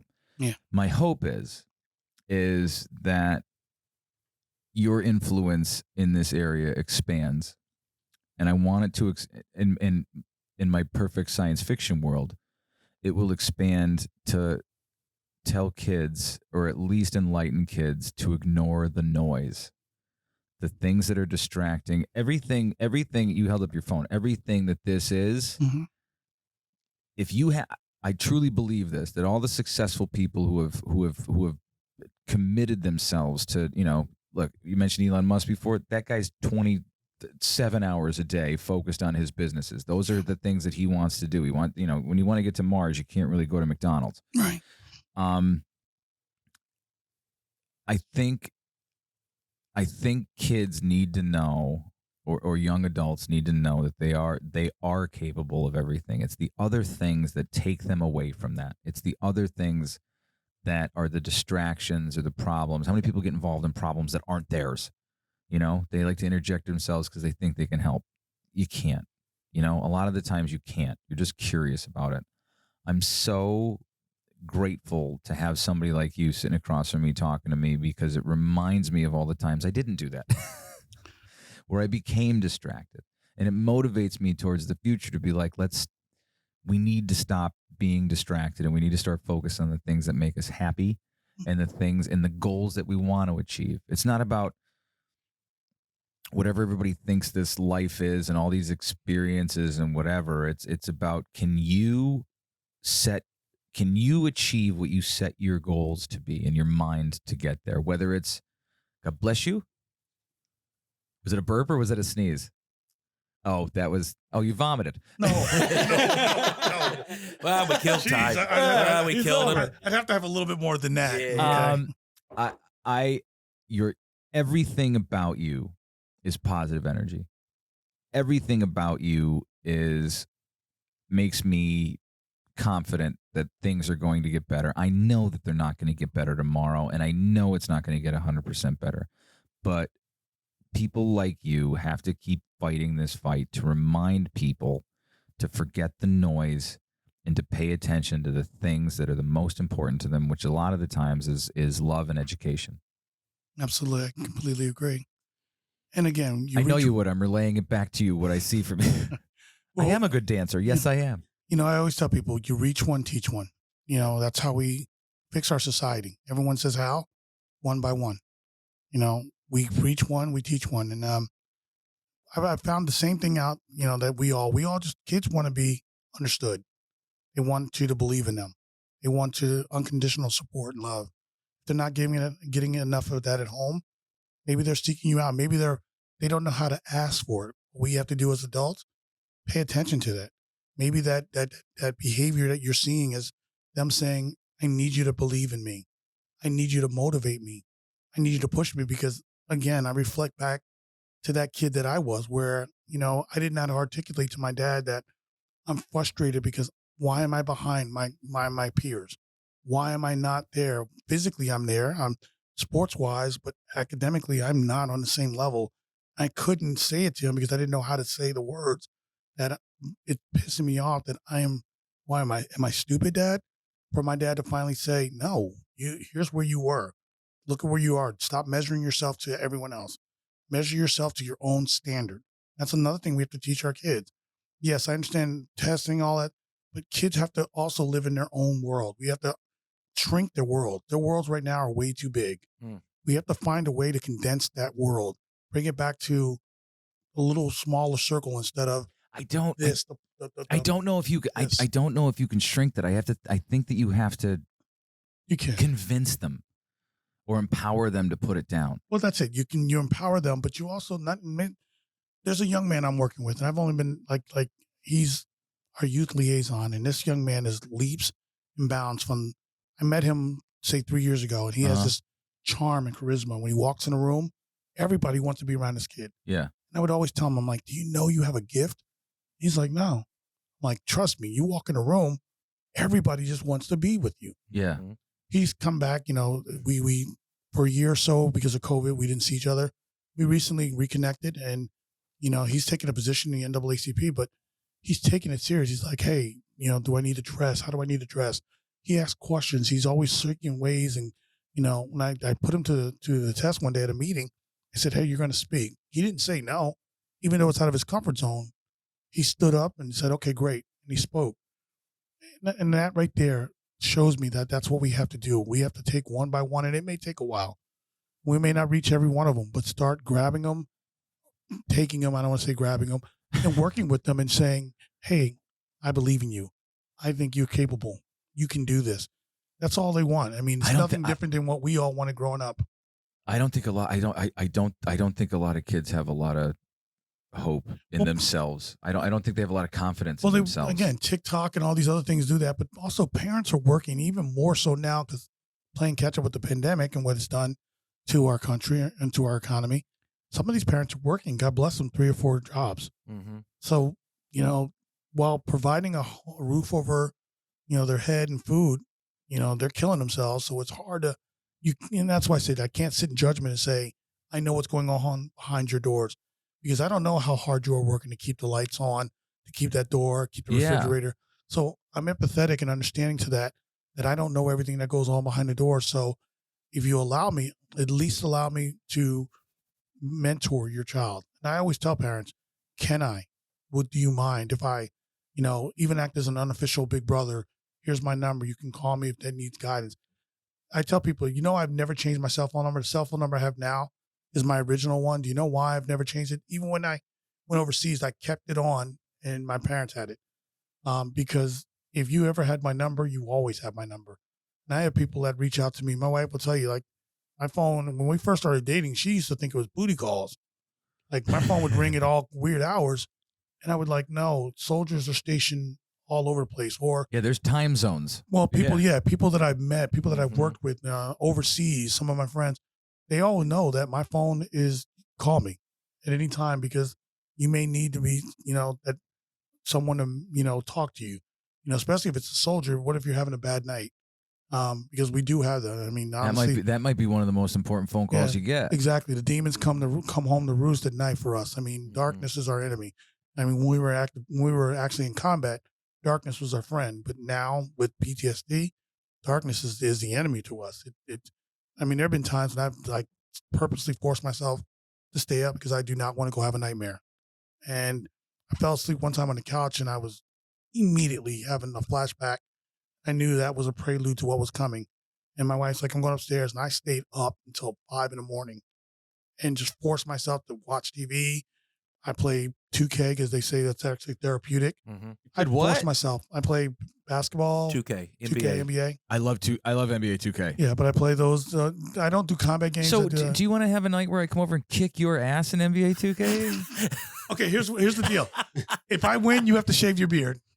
No. Whoa. Okay. Whoa. I'm not going to say cocaine because I already know. Because you know he'll do it. And my wife will kill you. Like, wait, get that out of my house. Are you nuts? That would all I need. But anytime, again, we're going to do guys' night. We already talked about buddy. that. But Do you have a fire pit? yes, I do. Oh. When you, mi casa, su casa, gentlemen. Okay. All right. Okay. My wife is a very welcoming person. She will. Yo, she spoke the other night. She was phenomenal. She's awesome. She's been teaching, and that's another thing. Here's a woman, like what people don't know about her. Coming out of high school, she could have been an engineer. She's brilliant. Yeah. I call her the female Sheldon with personality. We were watching The Big Bang Theory. Yeah. True story. She never laughed, and I'm like trying to figure out why she never laughed at The Big Bang Theory. So one day I paused it because I saw her looking at the TV hard. I paused it and I said, "What are you looking at?" She goes, "The board." I said, "Is that a real problem?" She goes, "Yes." I said, "Can you solve it?" "Yes." And I looked at her, I said, "I now get it." She goes, "What?" I said, "I know why you don't like The Big Bang Theory." She goes, "Why?" I said, "Because you understand quantum physics." She goes, "Okay." I go, "Honey, 3% of the United States population understands quantum physics. You're in rare category." She didn't understand, and she thought that was normal. Your I wife said, understands quantum physics? She's phenomenal. I might come up to your house and just talk to your wife and not you. But she's more interesting, trust me. Yeah, but I like quantum physics. But she's again, mathematically, she's a genius. Now, she will downplay, and she's very modest because I always tell her, you are the smartest woman. And I've met some incredibly smart women. I tell her, you are by far the most articulate, incredible woman I've ever met. But you're so modest. And I always tell her, she has the ability to suppress her intelligence so that she doesn't make you feel uncomfortable. Oof. And she will do that. She'll like. I like when people make me feel stupid. No, she won't do that. You tell her she can do it to me. She would never. She does not even realize she's doing it. Because I told her, I said, when we've had conversations, she'll start talking about something. I'm like, I love when you dumb it down for me. And she's like, what? She doesn't. She's like, I don't dumb it down. Frog. Yeah, but she will. But she is that smart. So she Yeah. could have did anything she wanted. She chose to be a teacher because her. God, if I get this wrong, I hope I don't get it wrong. Her third grade teacher was a huge inspiration in her life, and that's the person that inspired her to be a teacher. Wow. So that's why she's been teaching 25 years. She's like me. She hates to fail. And in her eyes, failing means I don't reach one of these children. I don't give them the best education. I always tell people, like, she's not that teacher that comes home at the end of, she's working right now. I guarantee it. She'll work on something. And she teaches kindergarten. Everyone thinks it's just crayons. And no. No, that's important. She's working at 10. She'll work till 10 o'clock. But then all day Sunday, she will work on lesson plans, projects. I'm like, so she was also one of the people that inspired me. I saw how hard she was working. And I said, well, yeah, I'm going to try and do my part. But that's what you need. You need somebody in your life who's going to make you be better, not be complacent. No. She challenges you, right? You want someone that's going to challenge you. All right, real quick before we end this, how many crazy chicks did you go through before you're like, oh, this is the one? Zero. Just say zero. Zero is the answer to that. But quick story. I actually, here's funny. My wife's how am I gonna Because do I this? went through all these crazy women before. I'm like, I don't like that. I don't like that. That's Well, crazy. I was divorced, and I got divorced and for my first wife, and I said I was never getting married again. I was like, I'm done. Bad marriage, military, didn't work out. A lot of And those don't. I saw her, and I instantly changed my whole thought process. Is this before you changed. talked to her? Did you just see her? I just saw her. I walked. Here's the Oh. thing. I walked in. I was actually the best man at the wedding. We walked into the reception hall, and she was there. And she turned around and said hi. And I said, I'm going to marry that girl to the groom. And 2 years later, I married her. He looked at me and goes, good luck. I said, it'll happen. Why? Because she's tough? Well, no, he just Oh, said, okay. he goes, you didn't even talk to her. I said, I could tell. And it wasn't because of the way she looked. Her smile, I said, it spoke to me. I said, her spirit, everything about her. I said, I honestly, truly, you don't serve in my profession and not be able to read people. Sometimes it's life or death. If people are walking up to you in the Middle East with their hands under something, you have to You'd be make a quick suspicious. decision Yeah. whether that person's good intentions, bad intentions, or are they going to quickly or detonate a bomb. You become very proficient in reading people. And I said, that's a good person. That night I met her, I spent the night just talking to her. I got her number, and the first call I made to her, I said, hey, or I text, I believe, and said, hey, this is Ty, the guy that you just spoke to. And I sent the picture. I'm like, please do not forget me because I think you are my future wife. Wait, that was the first text? No, I didn't say the future wife okay, part. But Jesus. I just told her, please don't forget me. She laughed like, seriously, I just spent the night talking to you. I'm not going to forget you, but so I knew. Again, it was funny because, I was my mother was like, I thought you were never getting married again. My father was already deceased by that time. I said, well, when you know, you know. I said, it took me people say, then why did it take you 2 years to get married? I said, it took me 2 years to convince her to marry me. I took the opposite approach. I walked into a room, saw my wife, called my girlfriend, broke up with her 30 minutes later, called every girls' dorm at college until I found her. And rather than take 2 years trying to convince her, I got her pregnant and kind of forced her hand. Dude, don't high five. It seems like No. it seems like a crime. No, not the getting her pregnant part. I'm high-fiving the fact that he put all of that effort. That says, and that speaks to me. Yeah. That's a man So right both- there. I love that. not know what I your want. not your situation, but your situation makes me believe that there are things outside science that we do not understand yet. And I think that there's something about like, how do you know? I knew that with my wife. There you go. How do you know that? And again, Do you know what I mean? I just came out of I was divorced for a couple of years, but I was bitter. Yeah, that's I'm like not gonna working. lie. At, Yeah. That's like working at SeaWorld and going back to SeaWorld. I was Yeah. like, I'm never going because my first divorce was painful for me. I never envisioned being divorced, and I'm like, wait, I'm divorced. Like I'm never going through that pain again. Yeah. I'm never wanting to experience that again. Like it's not good. So, But then when you find the but right one, you know you're that's not it. going to go so through I was it like, again. you know what? And I didn't even think of that part. I said, I'm willing to take the chance. If it does, Yep. I'm willing to take that chance at least for an opportunity to be happy with her. I'm willing to take that chance. Yeah. Well, I mean, or you end up like Larry King with an eighth or like a 16th of the money you started with. You know, that's never good. He married like 9 women. Yeah. That Hey, was, not sounding like that guy, but I love you, man. I think you're a great dude. I Thank think you're a good human being. I can't wait to talk quantum physics with your wife and string theory. Is she with string theory yet? okay. It's got to be quantum physics. Quantum physics This leads is to string all- theory. Yep. Okay. All Thank over you. the top. All right. Okay. I'm lucky if I can spell quantum physics, and you're asking good. me string. Hey, can we talk real quick? Can I Yes. show these? Yes. Okay. So can you see my camera? Actually, you know what, Dan? Let's do this one. Look at the size of these things. Can you put these on and just show? Okay, so Ty, you want to tell them real quick? You were in Japan. Look at that. That'll leave a dent in your forehead. That's amazing. So Ty was on the winning team of 2 Japanese football Bowls. Super Bowls. The No, we're not allowed to Japanese say Super Bowls. Oh, the yeah. Japanese bowl. Yes. This says Japanese bowl. Isn't that amazing? And it was fun. And again, You said you were going to bring these. I didn't realize how big They're they are. ridiculous. That's why I don't wear them. You Those were look asking. like those look like napkin holders at a you country You club. kept asking me. You were like, "Why don't you wear them?" I'm like, You "Look at the can't. size of them. Like, You won't Hey, be able to wait. function. they weigh your hands. I mean, put one on. Dude, for it is so heavy. I'm going to try one on. that doesn't even fit my finger. Wait, what? It's like I could put it on my middle finger. There you go. Look at that. Dan, can I punch you in the forehead with this? No. But here's the thing. Ty, kicking it off. If the that's next okay. song you hear is Wrecking Ball, can I punch you in the forehead with this riff? Hold on. Before you say that, let me get it ready. Let me cue it up. But here's the thing. I went to Japan again. Dude, I'm trying. Okay, Leave it. got it. Relax. If it was stuck, you can go home and get it off. I'm No, good. I don't want to lube my fingers up to get this off of me. But I was in Japan, and actually a guy that I had played football against in high school was there, and he said, "Hey, we ran into each other in the gym, the base gym, and he said, "Hey, are you gonna play? Are you gonna try out for the league?" And I was like, "Try out for what league?" I think I'd been to Japan maybe like 10 minutes.